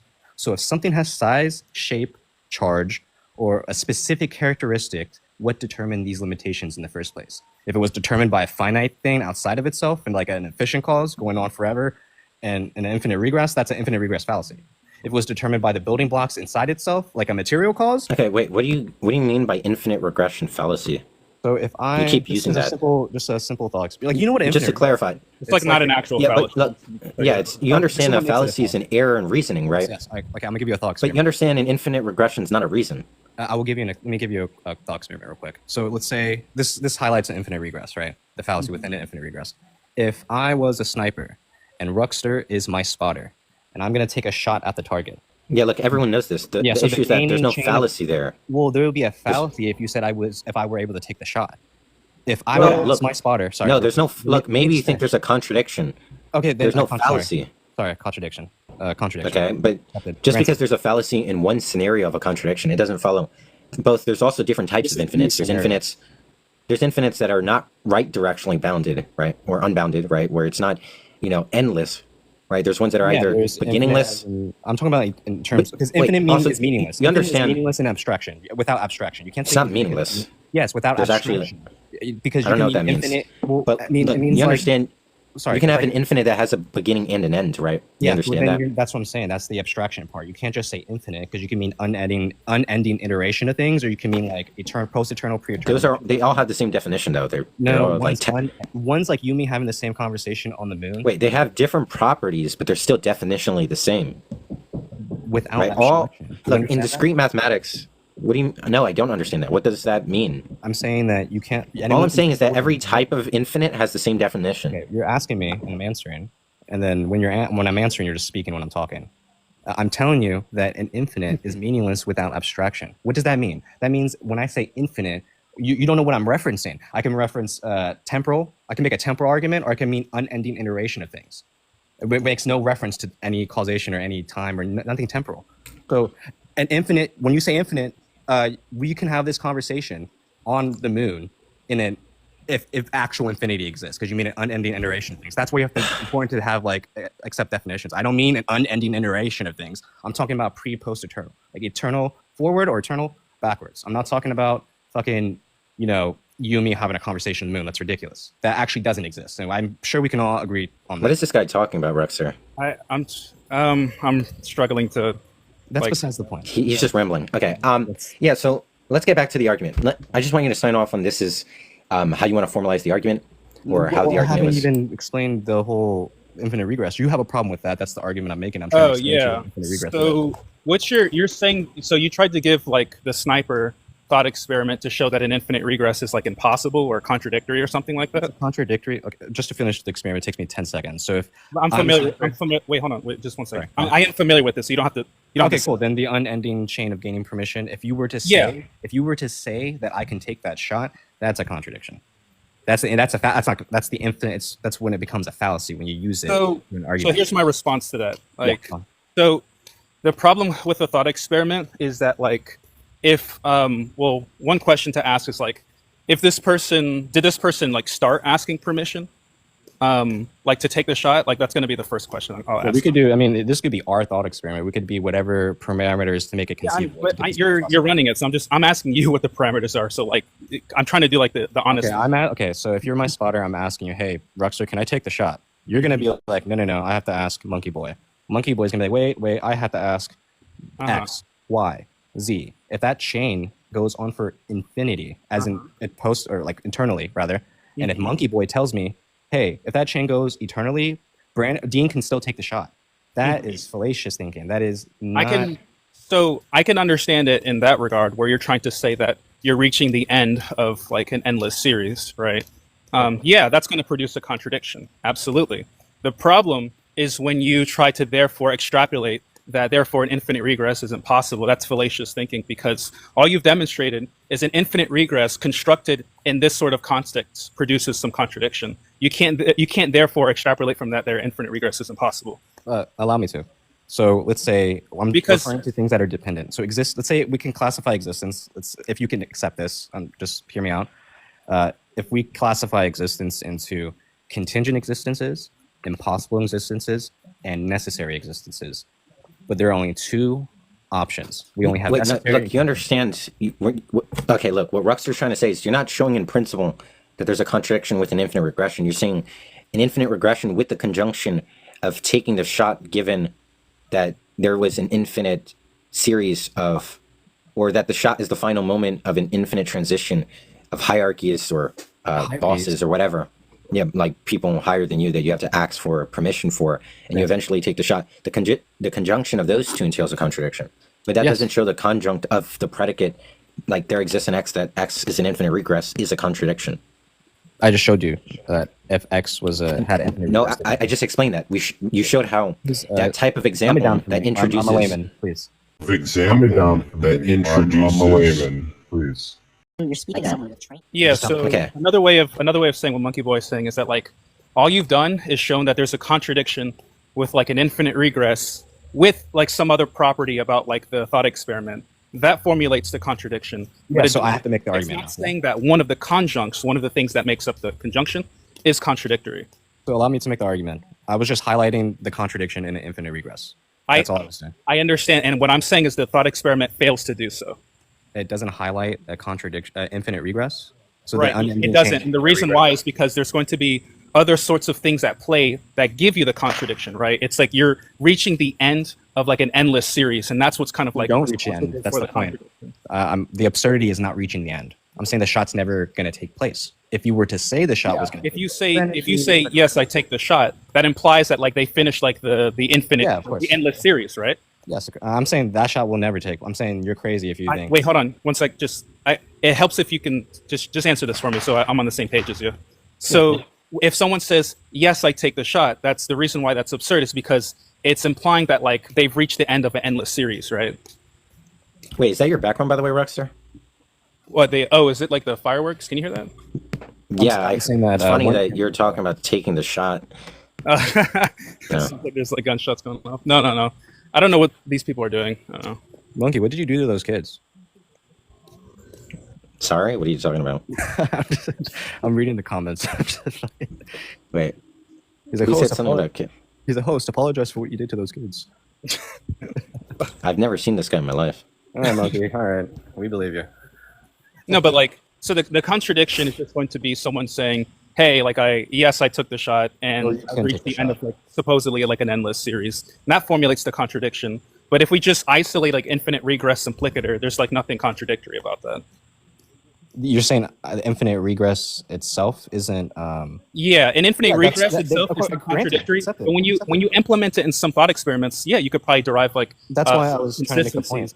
But it doesn't. but- Wait, hold on. One second, buddy. One second. Just Okay. it's, like I can, because the problem with this is like you can actually make like finite regression models and show contradictions with that. There's these things called finite Bernodetti paradoxes. And based on this reasoning, you would have to say like a finite regression is also impossible. But we would just say no. Finite regression constructed in that sort of way in that thought experiment is what's responsible for the contradiction. Accept it. Yeah.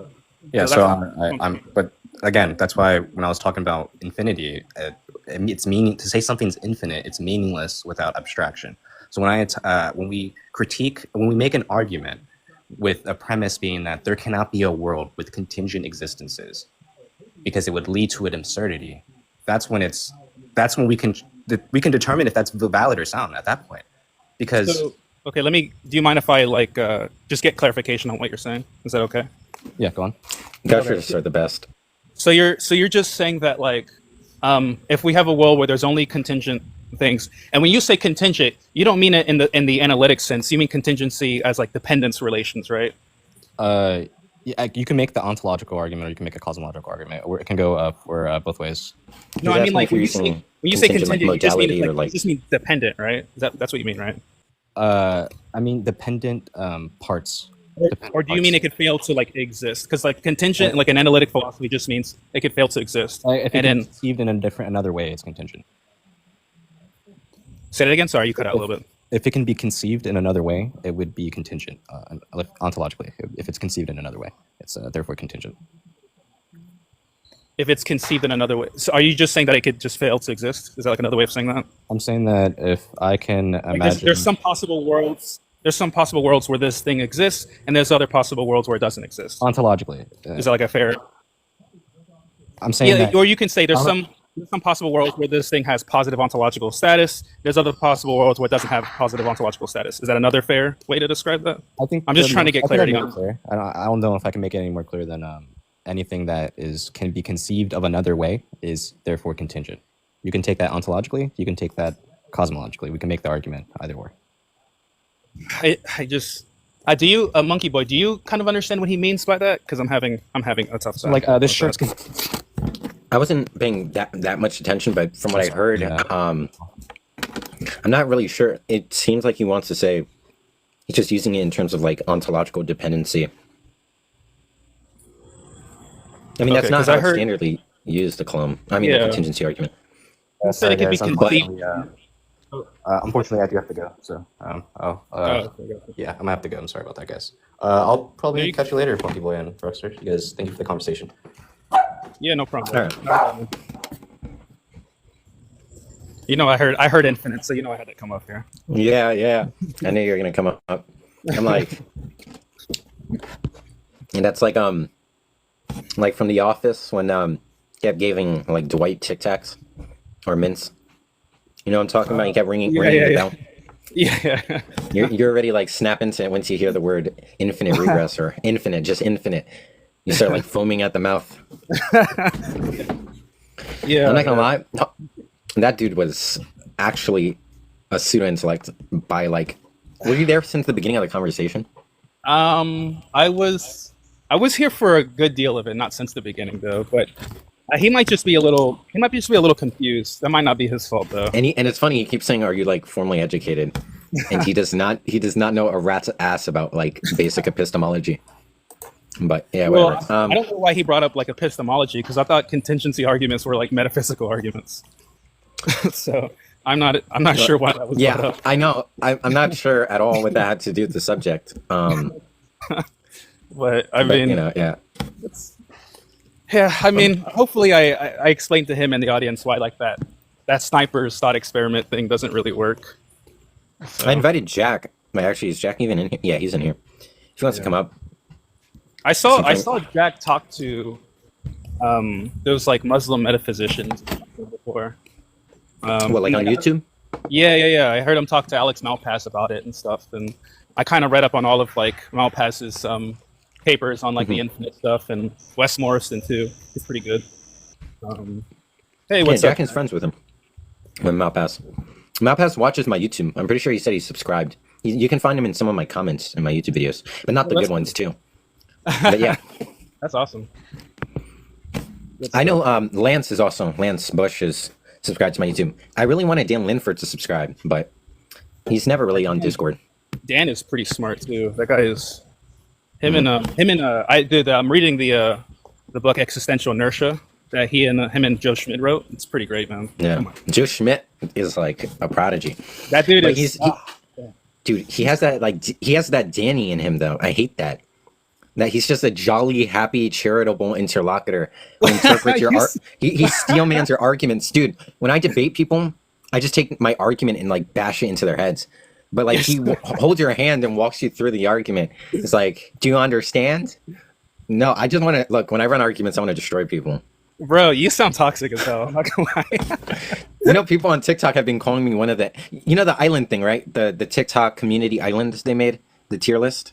No, I haven't. I don't know what you're talking about. Really? Well, there's a bunch of people that it was like there's like over 100 people from TikTok, and there's like multiple lives. I know people in the comments have to know what I'm talking about, and there's multiple lives about it. And the people were saying, who are some of the angry people on TikTok? Because we're gonna stick them because there's like roles on the island. It was like one of the biggest things. There's like so much people like contributing to it. Oh, wait. Are you talking about It was Coco's. Are you talking about Coco's live where he's like doing this weird tier list of like who's like the enforcer, who's the leader? Yeah. Oh, I see. They were saying who should we stick on the island, right? And Q-Top was sticked, Darth was sticked, But then I was there. I wasn't even talking in the chat. I was just listening while I was playing a video game. And then they started talking about me. Dude, so much people were talking about sticking me. They were saying monkeyboy is one of the most aggressive and angry people on TikTok debate community. And I was like, what? No, that's not true at all. That's actually insane. When you say stick, do you mean like they would like unalive you? Burn you at the stakes, yeah. Oh, that's Like crazy. people, they don't think what they want on the island to help. That's crazy. Okay. But I ended up getting sticked for another reason because was I on that list? Because I didn't really look at the list. Yeah, you were. I think they just linked you with Rebecca. I'm pretty sure. Okay. You were like, Huh. you got categorized with Brigandi. I don't know. Danny Jack was is, on the tier list though. Danny Danny was there. gets pretty angry and aggressive at people. No, yeah, I do have like a YouTube He video loses from his 2 weeks ago. I patience a think lot. not a lot. Yeah, he No. does. He gets banned he gets suspended all the time. I mean, okay, that is true. But that's because he has. When you have like an average of 1,000 people watching, when you get angry point blank, it's likely you're getting banned. I think the difference between you and Danny. Even like 30 people like reporting you, you're like done. I think Danny kind of like progressively gets angry, and I think for monkeyboy you kind of just go from 0 to 100. Like as soon as you notice someone's kind of like a pseudo intellectual or something like that, you kind of just like crank up the aggression. Dude, have you seen? I've done some crazy lives where I've been screaming. Yo, there's this one live. This was a long time ago. I remember I got banned only for like not even a full week. I don't know how, but this dude was like pissing me off, and I said like the R word like 30 times in a row. I was like, Yora, and I just kept screaming it, and I kept doing it until it banned me. Like I already accepted the fact I said it. I just stood on the live calling him the R word until I got banned, and I said it almost like 40 times in a row before it happened. And it was like 4 days I was banned. I'm like, it was worth it. I think I blocked the guy. I don't even remember who it was, but I'm glad I'm hopefully never seeing them again. No, that was Mob a good says, time though. hey Jack, Mob says you lost to Mohammed Hijab. Is that true? No. But I assume he's joking. Yeah, Mob's the trickster. Is He used to that get tricked in high school. I'm trying to think. Mohammed Hijab, is that the guy who? That's not the one who runs those the sniper thought experiment. He does Are run you it. talking about Muslim metaphysician? Yeah, I think so. Yeah, something like that. That dude. I'm pretty sure that dude actually beat Arianis. I'm not sure, but I don't take Arianis serious. You know who that is? Oh, Darth Ruxter. Arianis lost to that guy. I mean, there's like a 2-hour video or 3-hour video of them debating. I mean, of course the comments are going to be biased, but I remember like Mason said he thought that he lost or something. You know, people have like high priors in their like consideration.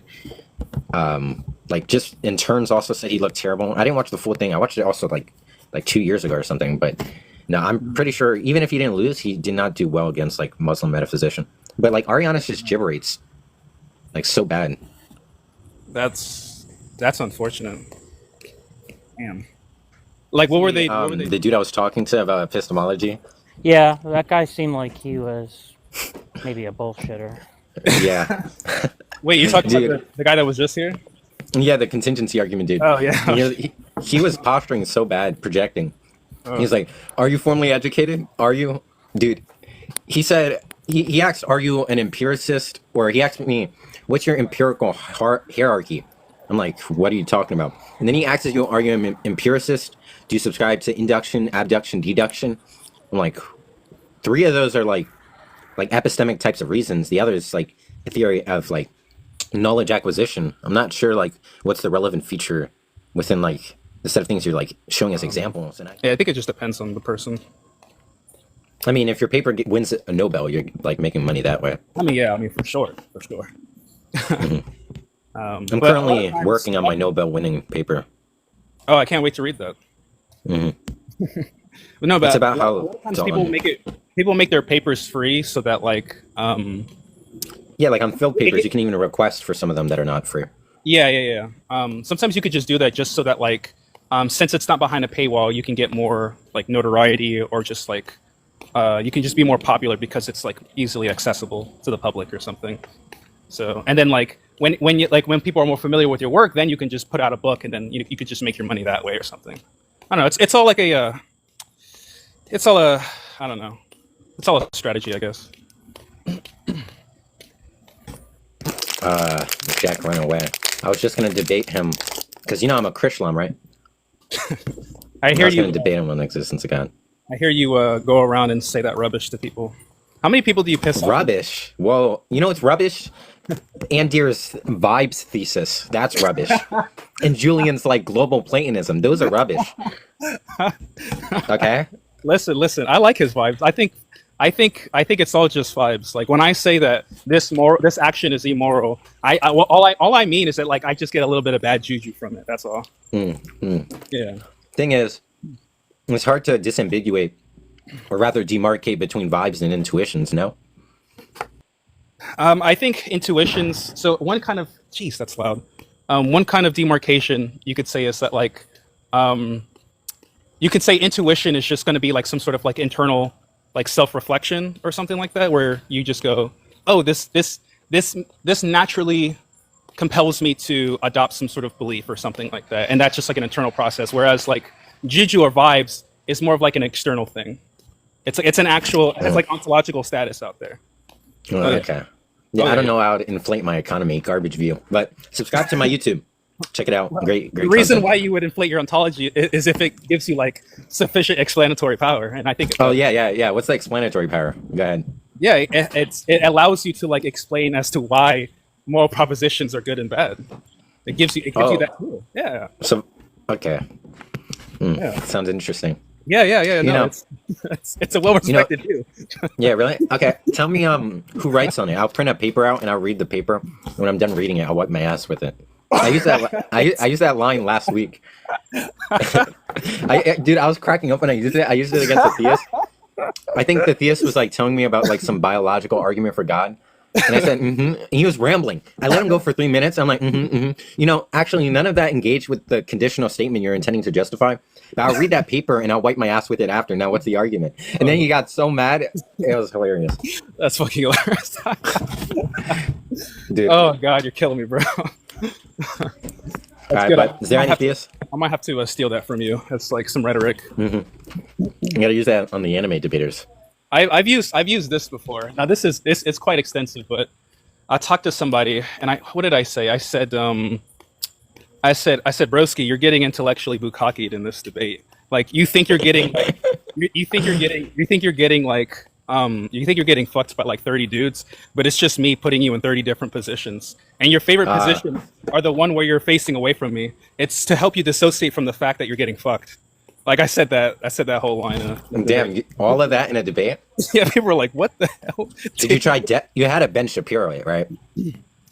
Yeah, I mean, I did say it a little faster than that, but I want to slow it down so you actually could, understand what I was saying.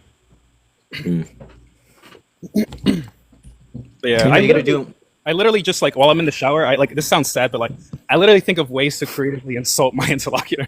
I know that sounds lame, but I do that. You're sounding like the anime debaters more and more. No, I promise you, I'm not. You know, Detroiter's the best anime debater I've ever heard. I heard you've been running from him on Goku versus Naruto. Look.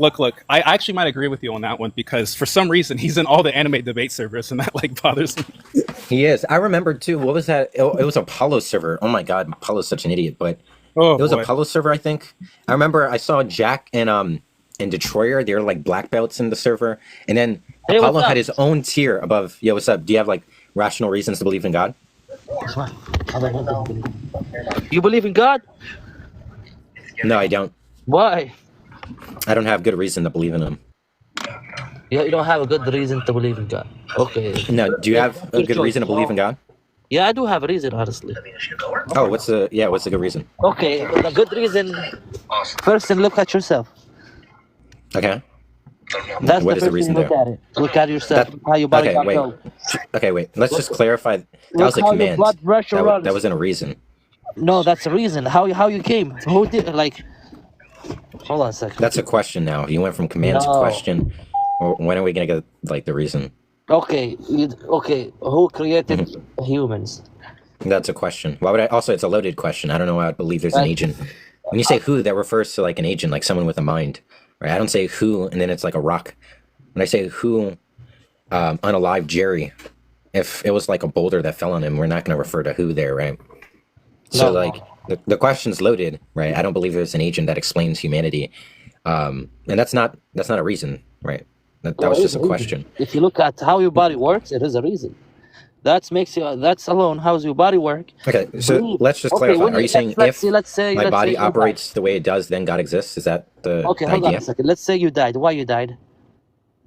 Why I died? Why we like people? Why they died? Oh, wait. You can't Why say the that. You people can't say died? the. Yeah, hold You on. can't say that. You have to say unalive.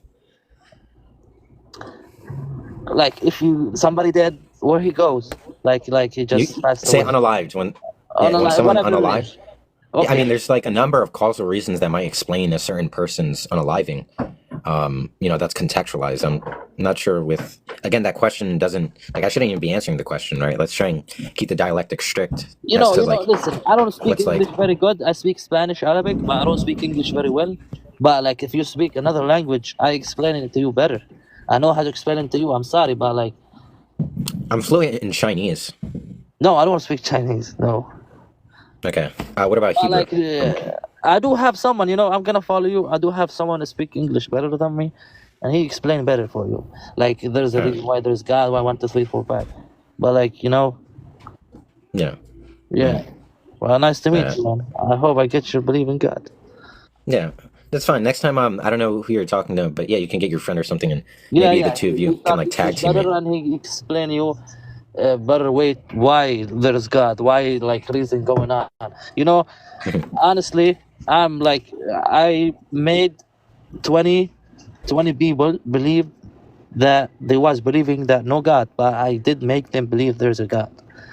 But it's Oh, not that's good. like it was Arabic Giving people language. false beliefs. Yeah, Arabic language. I explained by Arabic, and if you speak Arabic, I told you like I can 100% make you believe that there's a God. But like, I'm sorry, I don't speak Oh, English interesting. and stuff. But next Okay. time, I will get my friend and he explain it for you. Yeah, maybe next time. Yeah. All right. All Have a right, great one. brother. Be safe. Yeah, be safe too. Yalla, bye. Peace, brother. That was cute. funny. Yeah. Also, why are you saying minors are cute again? I I'm knew sorry. AJ got to your mind. Wait, he was a minor? What are you talking about? Wait, did you go to Costa Rica before? No, that wasn't me. That was my brother.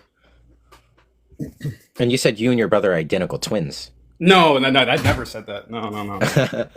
Okay, we can change up. Look, we can change up the story. I'll be charitable. I act as if you never said that. It's not like it's clipped and everything. But yeah, let's try and see if we can get maybe someone else up. Look, I don't think he did anything wrong. I'm gonna just leave it at that. Sure, and by wrong, you think, or by wrong, I don't think he did anything wrong. What you actually mean is, I don't think I didn't he get did negative anything juju that's morally vibes from it. permissible. I didn't get negative juju or vibes from it. Okay, sure. How about right now, since the chat has been asking, what's the argument for vibe realism? I don't have an Find argument. another precept to talk with. Yeah, diante. Precept? We're not gonna find one of those. Oh, Mob. I'll get Mob up here. It's the perfect dude. Best precept I know. Let's see if he'll run away. Derek Dawkins told me he wants to talk to you. Then why does he have me blocked? Tell him to unblock me. I'll talk to him. Your false claims. It's interesting he compares it to Dragon Ball. Like, why do you compare it to one of the best animes to ever exist? Because it's Also, good. One Piece is so much better than Dragon Ball. But hey, what's up? Well, I mean, Dude, that's... Hold on, I gotta kill this fly. Yeah, well, Dragon... You said Dragon Ball is not an intro? Well, isn't Dragon Ball an intro? But Dragon Ball Z is not. Right, yeah. Dragon Ball is the first one, then Z, then Super. And there's like GT, but that's not canon. I'm actually like a Dragon Ball, like... Yo, you saw that? I was playing tennis with that little shit. Anyways, what's up, Rose? Do you have like a rational reason to believe in God? Well, first off, before we continue this conversation, I want to say my name is Mr. Postman. And yeah, God, you said God doesn't exist. So what's going to Do be you your have like argument for a that? rational reason? Oh, well, the reason why I'm compelled to believe in God doesn't exist is a private enumerative induction, where when I introspect and analyze my web of experience for every natural fact, there's a further natural fact that explains it, such that when I exhaust my web of experience, it's highly improbable, based on Bayesian priors, that there's actually some non-natural fact that explains the supernatural fact. I also take it generally deductive arguments are unsuccessful, and the God is under most conception. This shit is back. Dude, I thought I killed him. Anyways, under most conceptions entails logical contradiction, and I don't think God's in the ampliative space for induction and or scientific evidence, kind of trivially. So I just take it that God's a just so story, right? So he lacks. I think he's evidentially inert. I don't think you could generate evidence for God, just making it irrational to believe in the proposition, which is already just going to compel you to have for any induction would probably actually just like motivate the opposite. Given for any hypothesis that's like antithetical to like anything God can explain, it would just lower the prior given like basic like Kolmogorov's like probability distribution. But also like, yeah, I just don't think there's like good arguments for God. I don't think the concept's coherent, stuff like that. But do you have like a rational reason to believe in God? To be honest, I think correct me if I'm mistaken, right? I believe that I have some evidence, but everything you said just sounded like a bunch of blah blah blah to me. That's fine. God sounds like blah blah blah to me. So what's the evidence? Monkeyboy has a tendency to yap. Yeah, I yap when I'm fighting flies like Dragon Ball characters that dogs is freaking dick riding. But yeah, yeah. I mean, to be honest, it just sounded like you were reaffirming your position. So it's ultimately like circular. I wasn't reaffirming my position. First, I gave an enumerative induction, which is a type of probability case for God. I also said I take it God's not in the ampliative space because induction, obviously, I don't know if I have to explain how that's not compatible, but also scientific evidence is also not compatible with God. And then I also take it, I have another enumerative induction for the ill success of like arguments for the existence of God. And on some accounts, I can entail contradiction from their like models of God. So how is inductive not going to be compatible with God? What's your argument for that? Do you know what do you understand? Well, it's not going to be an argument, right? Because you're not going to provide an inferential process for the incompatibility with an inferential method and a proposition. What we have to do is conceptual analysis. Bro. Well, so I know. Let's I know just what clarify. Do you know what? is. Okay, so what do you think induction is? So inductive reason is simply going to be where it's a generalization from observable facts to a generalization of those observable facts. Yeah, pretty much is going to be like an inference of it's a type of inference, right? It's going to be a rational reason, trivially. Yeah. But the point is, do you understand how no set of observations generalized would motivate the existence of God? Not so. Like if I'm a metaphysical naturalist, over any set of elements in the natural world that I quantify over, right, or induce like some generalization for, I'm not sure how that would actually not like what would that promote for God? Well, then you would just be asserting that there are no metaphysical things, and your worldview is correct. Wait. Naturalism is a metaphysical thesis. I'm not sure what you mean. Do you mean like non-physical things? When you say naturalism is a metaphysical view. Well, honestly, it's a metaphysical view that denies the metaphysical. I mean, what do you think the metaphysical is? So, isn't naturalism going to be? What do you think? What do you think metaphysical means? It doesn't mean like beyond physics. No, that's not what I'm saying. So do you know natural is just metaphysics is just the set of doctrines that include epistemology, ontology, mereology. Is aesthetics? No, right? That's not. It's mereology, composition, or that's the same thing. Mereology, ontology, substance, causation, time, space, cause. Okay, I keep repeating some of them, but basically it's just a set of doctrines that accumulatively just are labeled the metaphysics, which were initially written by like Aristotle, right? Where these concepts were like manufactured. Yeah, so metaphysics doesn't. In fact, naturalism might be characterized as a view of the substance, right? It actually quantifies over all things that all things are natural substance.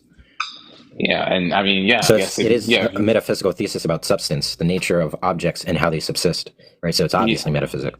Well, yeah, I guess. Well, if you're a naturalist, then I guess you deny. I mean, you really deny that there is any Does any what? If you're a naturalist, you deny that there's any other, I guess, substance besides that which is physical. So, I mean, naturalism can be articulated as physicalism. Sometimes they're not. In fact, you can like technically have metaphysical physicalism, metaphysical naturalism, and metaphysical materialism be cashed out differently. But generally, naturalism is just physicalism. But I don't take it materialism is the same as physicalism or naturalism either way. So then that's ultimately if you're a naturalist, of course it's not going to be induction is not going to be compatible with believing that God exists because you're just asserting you understand that God how the scientific. Because you're asserting that there's no other things that are that exist that are not physical. Wait, yeah, because I'm not sure how from any generalization of a set of observable phenomena would you like somehow like infer that there's like some non-observable object that exists, right? It doesn't make sense. Are you not? Are you a naturalist? No, Okay. What? So if I may I'm not ask, sure what's how going? that matters. Well, I guess it really does matter because there's no point of arguing against something that you would adhere to. Look, an induction is going from there's a sample space of objects in given frequentness, like a frequentist apparatus. The majority of the members in the sample space are What's a X or frequency have property. apparatus? What's that? It's just like frequency, just like Frequency? shit. Yes, you know what it means for something to be frequent. If I roll a dice on like, or if I flip a coin a million times and they all land on tails, there's like a high frequency of landing on tails being done there. And what's the name of that word you used again? Frequent apparatus or whatever it's called? Frequency, frequentist, Frequency? No, you said frequentist. apparatus. Yeah, I want to learn apparatus. that fancy word that you used. I want to use that. Apparatus. Apparatus. Yeah, Okay. So apparatus is simply going to be something that's, I guess, high. it's a system, Yeah. Okay. like the frequentist system. Yeah. Okay. So with that being said, right? Well. Okay, but let's just get to what's your rational reason of belief in God. Okay. Got it. So I guess my rational reason for believing that God exists, is simply going to be the fact that, well, if we are to make claims, we are to make truth claims, especially. What are you doing? You're giving a narrative about like epistemology or like epistemic warrant. Look, what's the rational reason? Like, what's the argument for the existence of God? Wait, is logic not epistemic?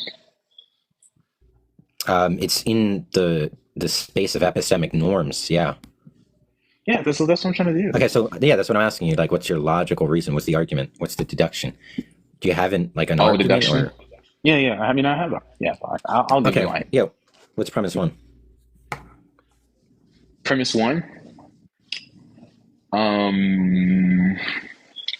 want to think really, really hard about this premise one because premise one is simply just going to be that if I do make a premise, and it is truth apt, then there has to be a standard for in which a premise or a proposition can be true.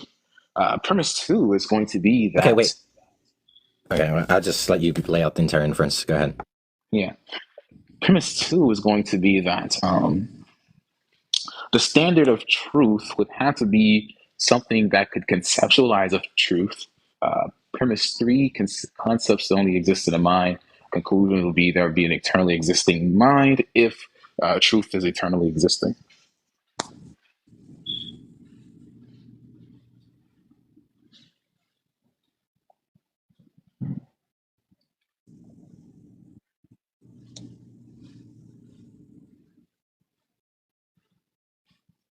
What was the fourth premise? That concepts must exist in an eternal mind? I would say no. I thought I only laid out three premises. Or was it four?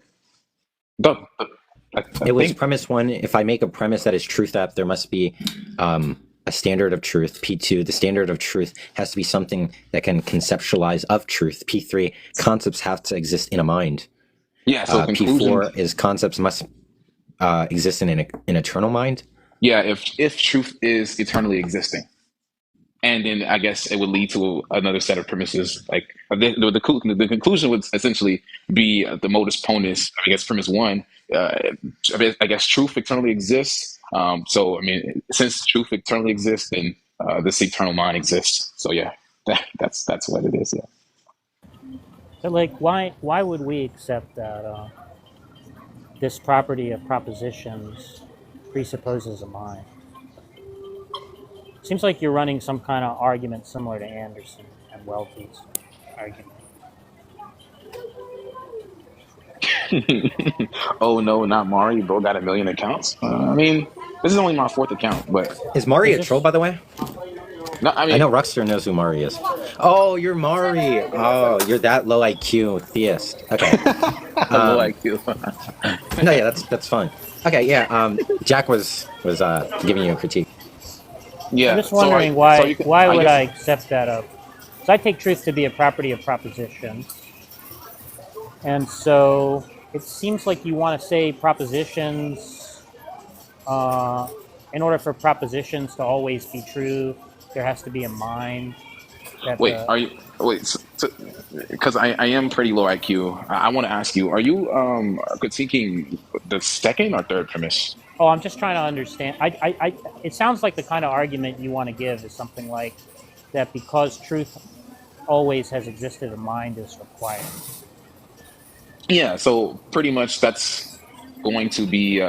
So that's the conclusion that I made, right? Yeah, but what I'm just trying to understand is I take truth to be a property of propositions, right? And it sounds like Yeah. you're saying something like for a proposition to always have been true, there has to have been a mind that was like that proposition was being thought about in. Well, not no. What exactly what I'm saying? Well, yeah. So no, what I am saying is, let me try to rethink Well, let the me just ask premises. you this. Let me just ask you this. Do you agree that truth is a property of propositions? Uh, of course, yeah. Okay, and that's all it is, right? Is that all it is? Yeah. I mean, Yeah. I would, yeah. Okay, so now why would the fact that a proposition that is true, let's say timelessly, why would that require a mind? That fact. Um, well, simply being, I guess, truth is something that is conceptualized. Yeah, but I think that's what's in question here, right? Why would I think that truth is a conceptual thing? Well, why would you think? Why would you think that truth is a conceptual thing? I mean, this is going to be something that's. Like, why would it be Um, irrational to deny it? That's what I'm asking. why would it be? Why would it be irrational to deny that you have to conceptualize a Yeah, truth or look, he's saying proposition? truth is like a linguistic thing, right? It features in a type of like entity in a language. So why? Because there's like like a specific like function designated to an entity in a language, would we think that there's like a mind that created the universe? It doesn't make any sense. Well, no, I don't. I don't. Well, because if we argue that, I mean, I guess logic comes down to just linguistic, and I don't necessarily agree. I think that logic is something that is Are you art. familiar with Frege's argument about uh, how propositions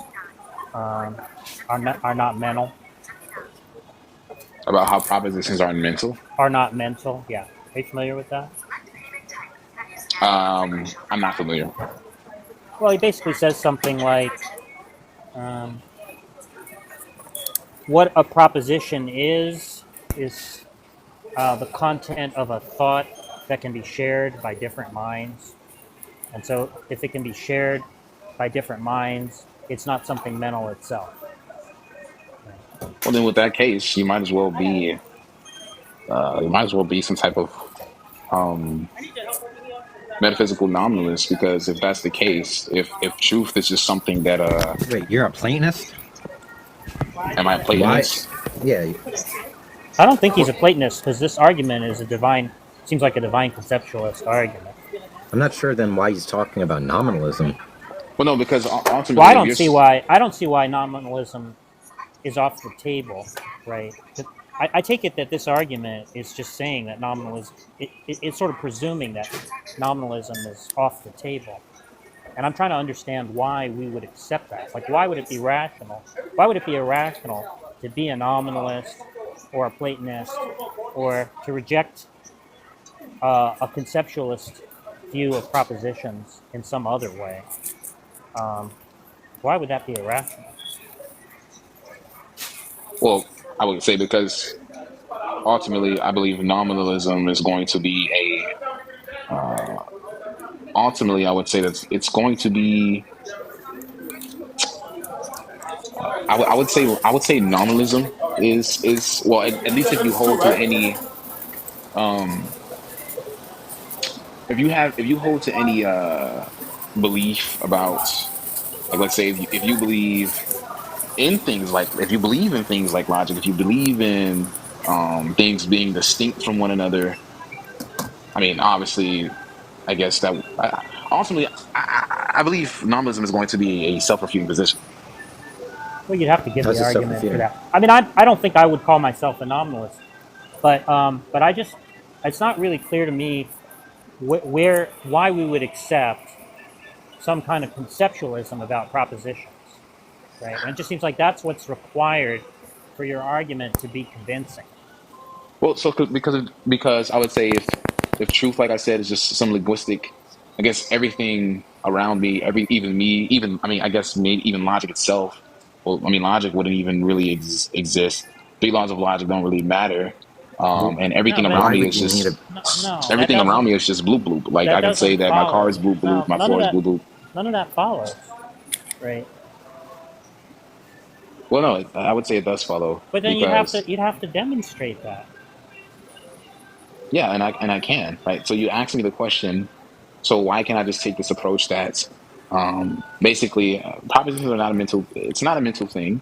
It's just going to be what did you say earlier? The argument you said propositions are not a mental thing. It's pretty much what again? Just to refresh my mind. I'm saying Frege gave an argument that propositions are not mental, right? And so that seems like that leaves you a bunch of options, right? You could be a nominalist, you could be a Platonist. There are probably other ways you could object to conceptualism about propositions other than that. Well, Um, but I want that train of thought that you gave me earlier because I really want to. You said I think yeah. You said that it's not mental. Propositions are not mental. It's just something that's what again? Something, you mean like what did Frege say? He Yeah. said What? that what propositions are something that they're the contents of thoughts, and they are shared across minds. And so given that they're shareable, they're something public, and so if they're public, they can't be mental because the mental is private. That was Frege's argument.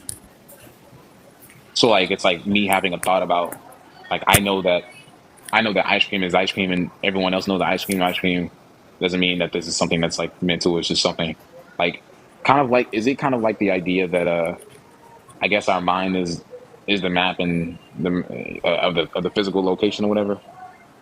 Like that's how I guess propositions would be like it will be pretty much be like the map of the physical location and that the physical location what's actually real and the propositions or whatnot are just some type of way of us organizing. Is that or is that ultimately what it boils down to with his I guess Do you claim or know argument? like the sense reference distinction? No, what's that?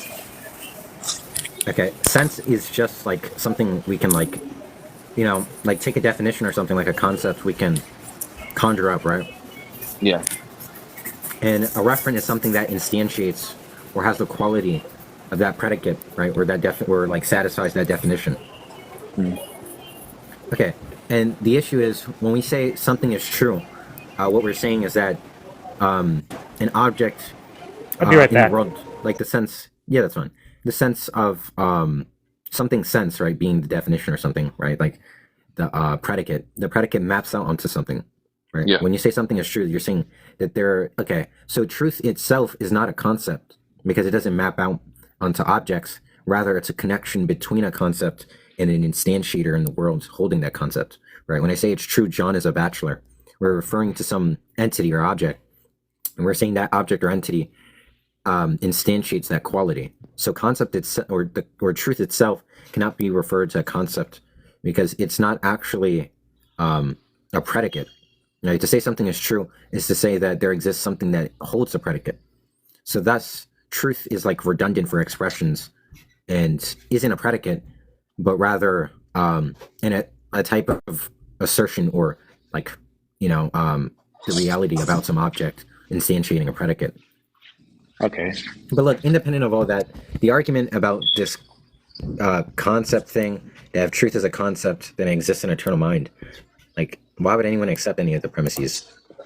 Or look, why would I accept Um, okay, so it says if I make a proposition in its truth apt, which just means I'm making a proposition, then there has to have a standard. And by standard, what is that supposed to mean? I guess like the basis for what we can, I guess, make out something to be true. And the basis under which we make something else, I'm not sure what that is supposed to mean. Like, what do you mean by basis under which we make out things to be true? Well, I would say like the basis for truth, really. What does basis for truth mean? Like it's just gonna be like the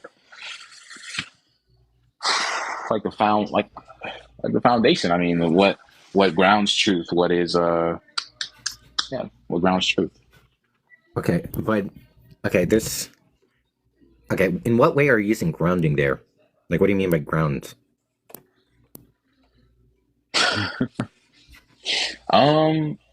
Well, I think this is. I mean, I think this is going to be something that's like. I mean, I could say foundation, but then this is just gonna. I don't really know if I can give it further justification. I think this is really going to be the term, and the definition simply would just be like what we would derive something from, right? So by grounds, you mean where it's derived from, where it's derivation. Where's the derivation of truth? I'm not sure what that means. That doesn't mean for truth to be derived. Well, something to be... Like, we can derive the truth of certain propositions, but I don't know what it means to say truth itself is derivative. What does that mean? Well, I would say, well, obviously, truth would be something that's... I mean, it's really just derived in... when we say it's derivative, we're just basically saying what is the foundation of this, like, for instance, what's the foundation of, like rights, or what's the foundation of my ethics or my normative ethics? That'll be the meta ethics, right? By foundation there, what a foundation typically means in those expressions is the irreducible truth, like some fact of the matter that doesn't reduce to anything else. When you're saying, because those are indexed to things that are true, but now you're saying truth itself, what's the foundation for truth itself? And I'm not sure what that means. Oh, yeah. So, yeah, I would say the foundation for truth itself is going to be cognition. That's what you mean for foundation?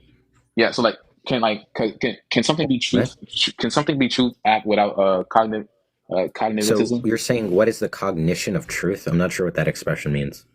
No. I am saying the foundation for truth itself, or something being truth app, is cognition. No, I'm saying because you would, unless you're gonna like have like maybe some type of some type of contradiction, maybe a category error, which is obviously not what we want. So it seems you have to be using the sense of the term foundation different than in the sense of which like what's the foundation for my ethics, right? Because in the case of truth, it's just like there's going to be like a category error going on there. So when you say the foundation of truth, you have to mean something entirely different than in the context of which you say the foundation for ethics. So I'm just trying to get clear what you mean what do you mean by foundation here? No, I'm saying the foundation for propositions having truth value is going to be. But what do you mean by foundation there? The basis, right? So where we derive it from, and basically we're going to derive that from cognition. I'm not sure what pretty much any of the terms you're using are, because they just seem to be so ill-compatible with the ways that they're used standardly. And I'm not sure if you're even using them at all the same. I'm not sure what... Okay, so cognition isn't a basis for truth. I mean, for agents, our cognition is necessary if we are to achieve like knowledge in which we, know things to be true, right? But that's different from whether things are true. There can be a set of facts of which there's no agents, there's no cognition, and just like a world empty of like agents, such that there's facts and no cognition. So it's not clear what that even means. The only real sense I can understand it were actually two senses, of which is either in the case of God or in the case of subjective idealism, which just seems to be like some weird special pleading for something that it's almost like a loaded question. Like, what is the foundation? Why would I believe then that there's like a foundation or some cognition for truth?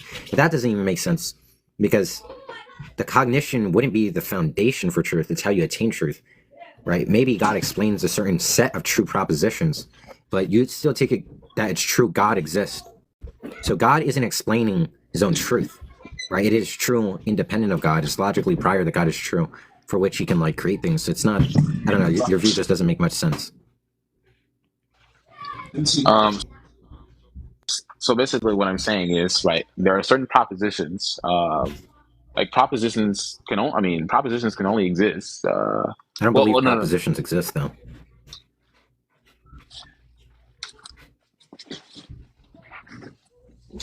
you don't believe propositions exist? No, of course not. Proposition is a type of linguistic expression that's bivalent. It's like saying that the English language exists. I don't know what that means. Like, I don't take it languages exist. They're like, I mean, agents are disposed to communicating and develop languages to like convey information to other like agents, but what I typically take to be existence is something that it's ontic itself. I don't take it languages exist. Like, if there were no agents, language would exist. I don't know what that means. There's like nothing to communicate, but there's still a fact of the matter that the like English exists. I don't treat languages as existing things. They're like fictions used for communicating. So even math itself, like, yeah, I think math is fictional too. So math is, I could say, like, let's say if I have 3 oranges, right, and I say, what's the first orange? Like, it's possible that orange is like the numeric. I guess if you say that numbers don't really exist in them, that it's just bloop bloop bloop, and then I mean, you just pick up. That's not entailment. Because just because the language doesn't exist doesn't mean maybe the axiology, the values, or maybe, well, I wouldn't believe there's like mind-independent arrangement or order, right? Like we can count something and I'm not, like I can grant you that's even true just for the sake of argument. I'm not sure how that's a problem. But I'm not actually even convinced that's obviously not an entailment of like fictionalism about math. That there's not like one apple because one doesn't exist. One just refers to, it's just like a way agents communicate, like a set of objects. I don't think mathematical entities exist. I think it just refers to like a system. It's the same reason why we say that, like, hey, this argument is like valid. We're just referencing like with respect to some formal system. And I think the same thing is going to be true for when we invoke like numbers. When we say there's like one apple to this, we're saying that like with respect to like mathematics, you know, piano maxims of math and whatever, like, you know. I mean, if this is all the case, and I mean, I don't see why you guys would even make propositions in the first place, and I mean, even hold to classical logic. I mean, what do you mean? Like the people who developed logic weren't realists about logic. Like Aristotle wasn't a realist about logic. Most like literally almost all contemporary logicians are fictionalists too. So I'm not sure. What are you talking? Like literally almost all the people who are like PhDs in logic right now don't believe logic exists. So I'm not sure what you're even saying. Like logic's a language. I don't know what it means to say a language exists. Language isn't mind independent, right? Obviously, language is mind dependent. It's minds that, you know, develop languages, right? That's all logic is. Same with mathematics. They're both types of arithmetics, logic and math. They're type of these language calculuses used to understand and infer certain values, whether it be like propositional value or truth value or like other things like numerical value, right? well, I mean, there's obviously I mean, just because people don't believe in something that they discover doesn't. I mean, I don't know. Well, there's reasons why like maybe you would say that like to adopt like conventionalism about like mathematics and logic. It just seems like all that kind of stuff, like it just unnecessarily like inflates your ontology. It just makes your, you know, your worldview less likely because like you're postulating more entities. It just seems like you could just be a conventionalist about these things and meaningfully like express, you know, communicate with other people and you don't have to like commit yourself to postulating these things. And I don't know, it's just more parsimonious that way, it seems. I'm not sure what it even means to say logic exists. It just doesn't even sound coherent. Well, if that's the case, then why do people hold to the 3 laws of logic? The 3 laws of logic are axioms of classical logic. They're axioms. They're not. You understand, like, logic's not a metaphysics. It's not describing reality. That's why there's people who deny the laws of logic, right? Like non-classical logicians, like paraconsistentists, stuff like that, dialetheus. Even fuzzy logic logicians, or logic, whatever. People who believe that there's gradient truth value, right? There isn't like this LEM, right? There's degrees of truth, stuff like that, right? There's like a number of ways you can like. That's why there exists other logic systems. Not everyone accepts the laws of logic. The laws of logic is logic, right? Logic's a language. Like literally, it literally just is a language. Like logic is just like a type of language calculus developed to understand reasoning, right? Logos. So it's not talking about the nature of reality. It's not saying everything reality can't have contradictions. It just says under the system, it's unintelligible. And the reason why most people adopt classical logic is because they don't take it contradictions are intelligible. They're incoherent. I don't know what it means to say my shirt is all red and my shirt is not all red in the same sense. It's not like coherent. I can't conceive of it. What is it? I mean, it doesn't. I guess if you don't necessarily believe in any, if you don't believe in any type of, if you don't even believe these things are based off of cognition, then it doesn't even matter if it's coherent or They not. are based on cognition. They're just like, yeah, they're made by agents. I agree they're based on cognition. I don't think they're real. I don't think they're mind independent. I think cognition by agents explains why there's development of logics, just like there's development of language. Like, look, presumably you don't want to say Spanish exists. Wait, no, wait. So if you do, so that's that's my whole argument, right? I'm basically saying that, like, I would pretty much say that before we exist, right? The sun for sure existed, and that's going to be a true proposition. I believe that's a true proposition now, and that was a true proposition at the time. I don't believe it was, before I existed. The agents proposition was express just boo, boo, boo. propositions. The issue is propositions don't exist. So when there's no agents, there's no propositions because there's no one to communicate propositions. And I'm saying propositions like a descriptive state of affairs, right? It's just some expression that's bivalent, something that can be true or false. There's nothing to, like, of course, if we're thinking about a world without agents, we're still the agents right now thinking about the world without agents. And we can think about propositions about the world without agents. But if you're actually talking about a world where there's no agents and we're not actually thinking, there's just nothing thinking, there's just like a natural world without agents, then of course there's not going to be propositions. Like, how would there be propositions? There's not going to be humans. There's not going to be anything to create like the concepts of a proposition. Like us thinking about so then why can't I just say that possible world without agents? Of course, that possible world has possible propositions, right? And those possible propositions are possibly true or false, right? So then why can't I just say before we existed, it was just blue, blue, blue? I mean, that wouldn't be incoherent. What does that mean? I don't know what blue, blue means. It does sound incoherent. I would say it's incoherent. I'm not sure what that means. Well, I mean, it's pretty much how the state of the world was, right? No, it was no agents. It was no conceptualization of truth. It was just blah, blah, blah, blah, blah, blah, No, I don't know. I have no clue what you're talking about. It was just freak bot. What are you saying right now? What is freak bot? Well, I mean, that's the way that the world was before. You understand mathematicians developed the concepts of numbers, right? Like there wasn't a number one before mathematicians made it. But, when we go back to the times when there was no language about math, right? There was no mathematics. There's not just like no things that are one, right? In the respect at which we like associate axiology to certain objects, right? Like if I have a set of apples, the basket of apples can have 3 apples, yeah. Now, even though there's no mathematics at the time, that doesn't mean we can't conceive of the axiology, right? There's just not mathematical entities that exist. It doesn't mean we can't make like what? You understand there was a point in which there was no math. So then what? Then I mean, I don't know what bloop bloop bloop means, but when before there's mathematicians and there was no concept of 1, 2, 3 addition, parentheses, exponential marks, square root, any of that. Or carrots, any of that. You thought there was just bloop, bloop, bloop when there was agents and no math?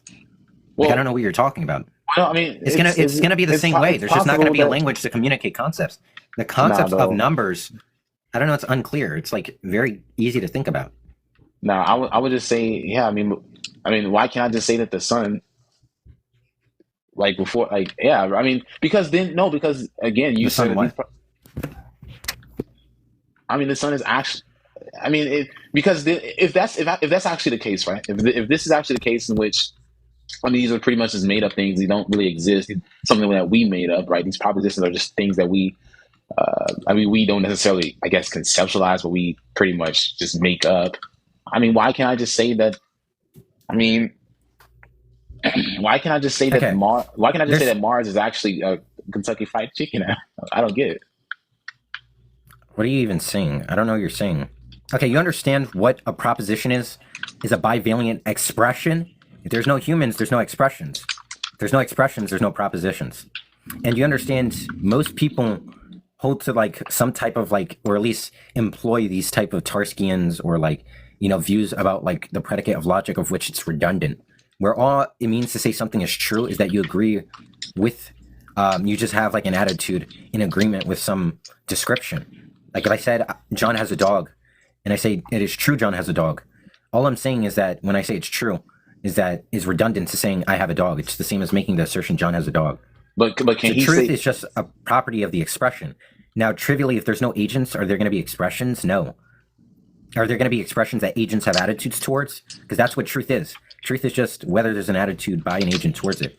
Now, what actually satisfies the truth, whether or not you have the attitude, is going to be whether it corresponds with reality. But Now, then, of course, there's going to be certain things that correspond with reality, even if there's no like agents to express propositions. well, then if that's the case, how do I know what you are saying? Like, how do I even know you're making an argument right now? If that's the I'm case, not 'cause making an then, argument, but what does knowledge have to do with anything? We're not even talking about what you know. We're talking about the point is when you say if there's no logic, there's no propositions. That's trivial because logic's a language, and propositions are expressions that are bivalent. If there's no agents, there's not going to be expressions. Like if there's no humans, there's not going to be an English, right? Like how would there be English without so you're humans? saying, us It humans doesn't are look. just. It doesn't So mean what there's you're not going to basically be the saying? Wait. Let me give you an analogy.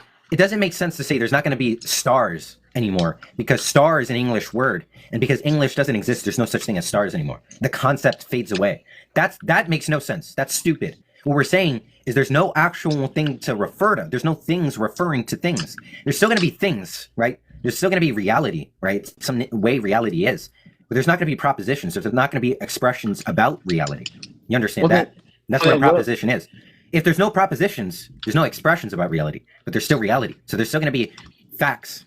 There's still going to be true things, but there's not going to be expressions of what is true. Like, I don't understand what's unclear. If there's no English, it doesn't mean there's no solar systems, there's no galaxies, there's no energy. Energy is an English word. If there's no humans, then there's no English, then there's no energy, because Well, energy is a concept of English. Like, you understand how stupid you sound? That's just well, not no, an entailment. wait, No, no, you understand. because I just want you to sign off. It doesn't follow wait, because wait, there's no wait. No, English no, anymore. I'm not That the saying. words in the English language just fade away. That's what No, you're no. saying. You're saying if there's no propositions, then the Mars can be KFC. That's Yeah, literally I what mean, you're saying. You're saying anything yeah, can be I anything. mean, Mars can be KFC, and you could be instead of monkey boy, you can be chicken boy. Like, I don't really get it. What are you not getting? Well. So you're basically saying us humans are the standard of truth. We're the standard of what's truth at, What? and No, we're not the standard of what's true. so what is the standard? I don't know what you mean by standard of truth. Things are true. Things are true. Propositions are true, but there's no. Yeah, there's going to be a way reality is. That's what we mean by true. Truth is a property of a proposition in which an agent expresses a description of reality. If there's no agents, there's no expressions. So there's not going to be descriptions of reality. But that doesn't mean there's not going to be a reality. Just because there's no agents doesn't mean Mars is going to be KFC. Because there's still going to be facts. There's still going to be reality and a way things are without people to express propositions. Right? Because a proposition is a type of an expression. Right? Just like when there's no humans, there's not going to be an English. But it doesn't mean that concepts that English has encapsulated in certain terms like vanish. But then why?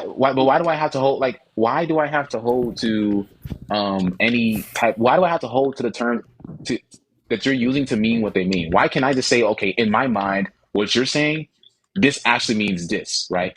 You can do that. That's how new languages were developed. So if that's the There's like case, then why? So then all why? you're saying is you're creating a private language.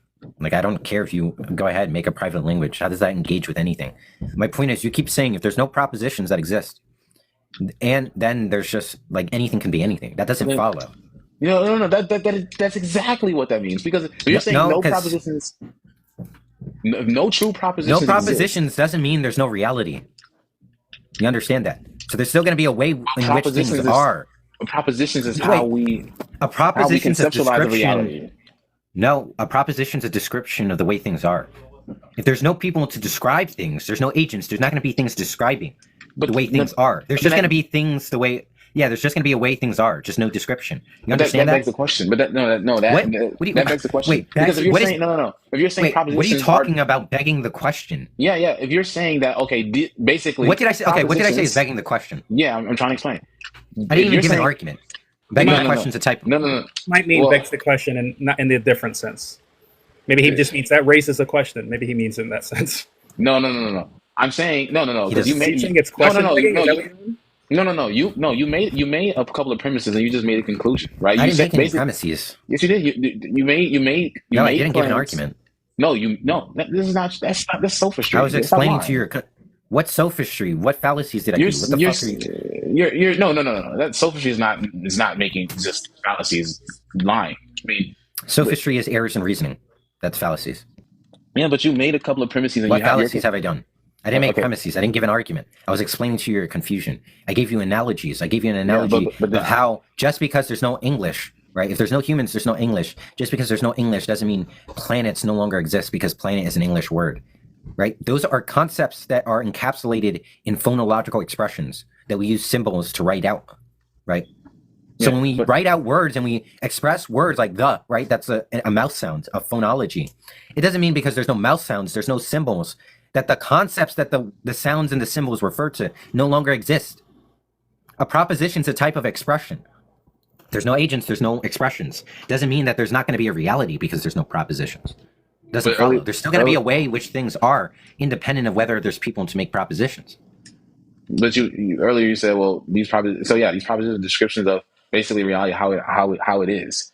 The reason why I said, well, okay, I guess you said that doesn't make the question, but I was saying I honestly genuinely don't understand how you're not getting it. No, this is something a fourth grader would understand. Like literally. Okay, yeah. Here we go with the sophistry, right? So again, what sophistry am I doing? You just keep throwing out words. You don't even know what you're saying. You're either using them idiosyncratically. I don't think he's being a sophist. I think he's just kind of being like insulting. That's all. Yeah, insulting someone's not an error in reasoning. Okay. And I mean, it's just like pathetically true anyways. It's like trivially pathetically true. But look, the point is, I don't know what you're not understanding. A proposition is a type of expression. You get that, right? You said, well, these are descriptions about how the way these if there's humans, things are. So you understand. Okay, you understand the way things are. Sorry, but I don't know. Stop over talking me. You understand now that what a proposition is a subset of expressions. Okay, and if there's no agents, there's no minds at all. Is there going to be expressions? Is there going to be expressions? Yeah.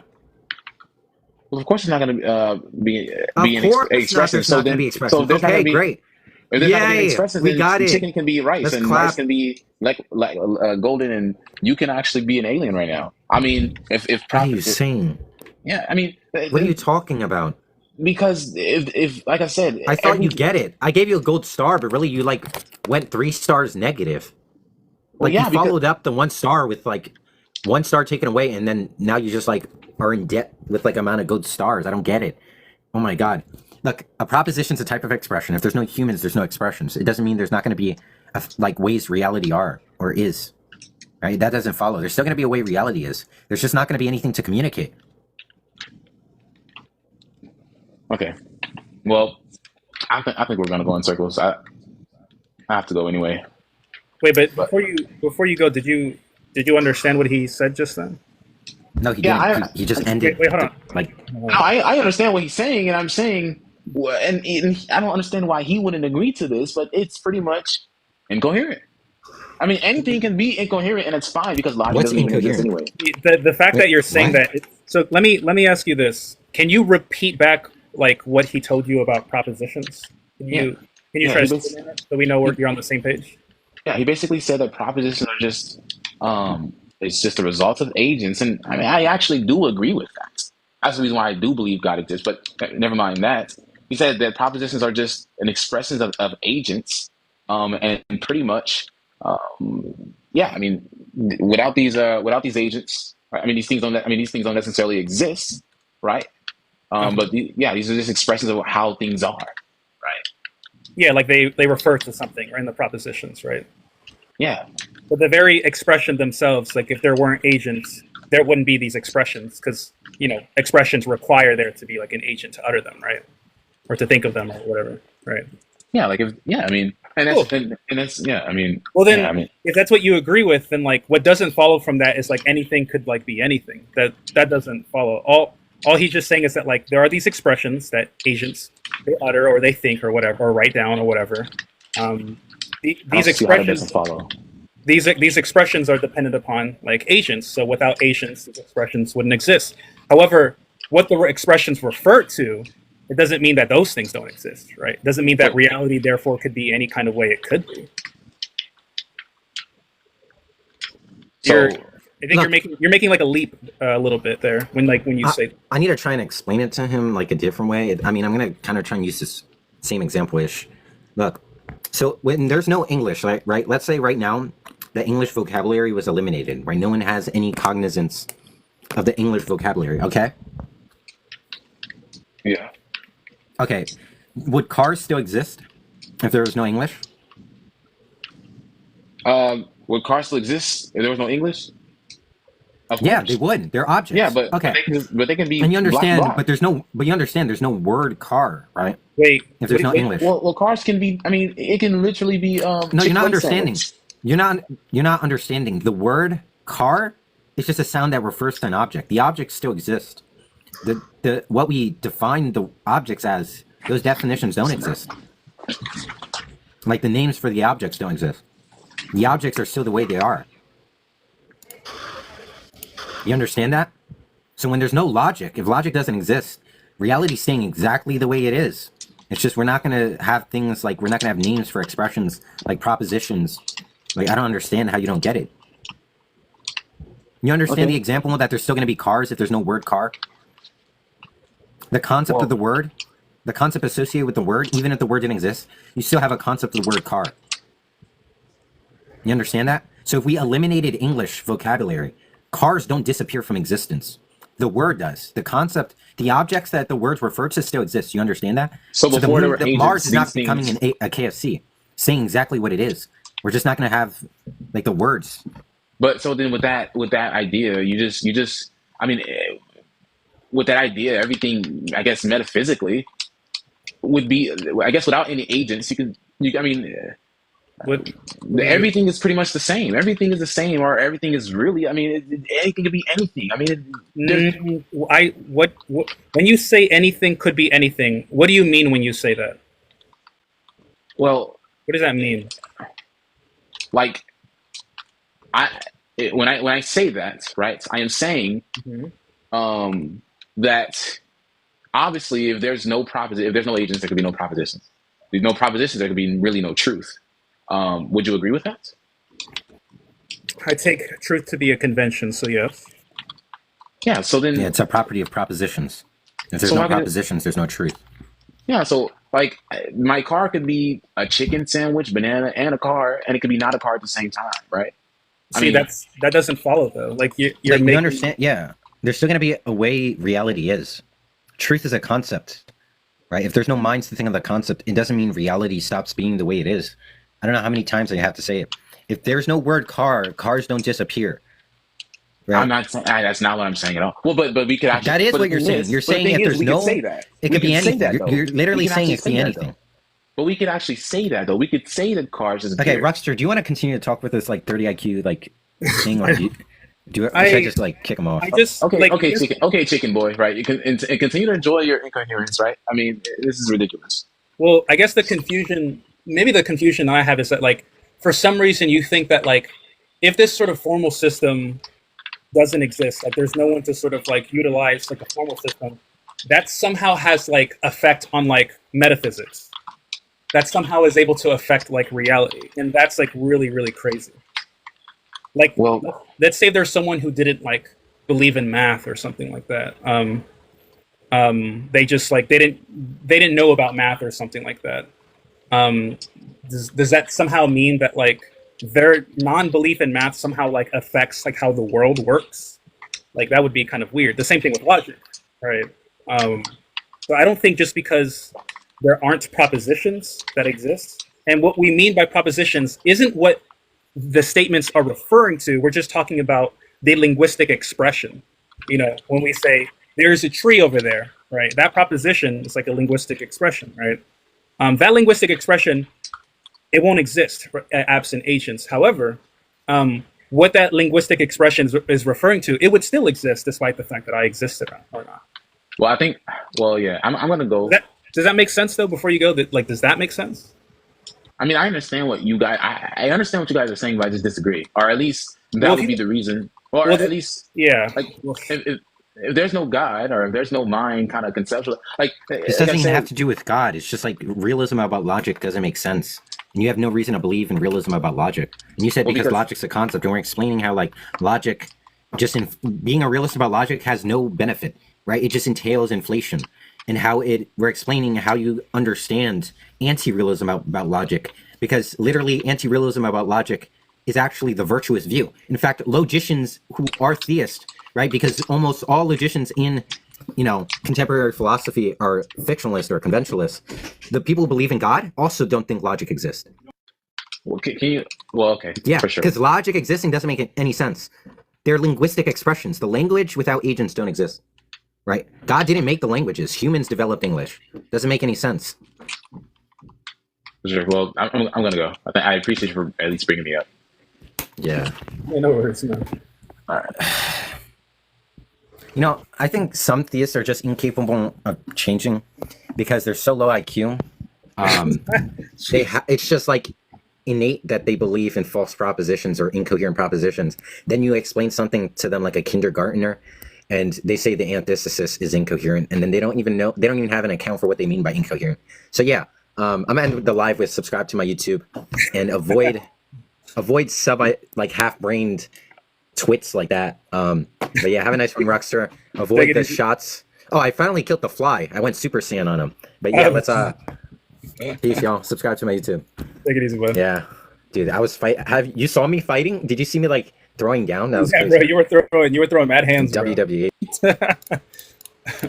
Peace, guys.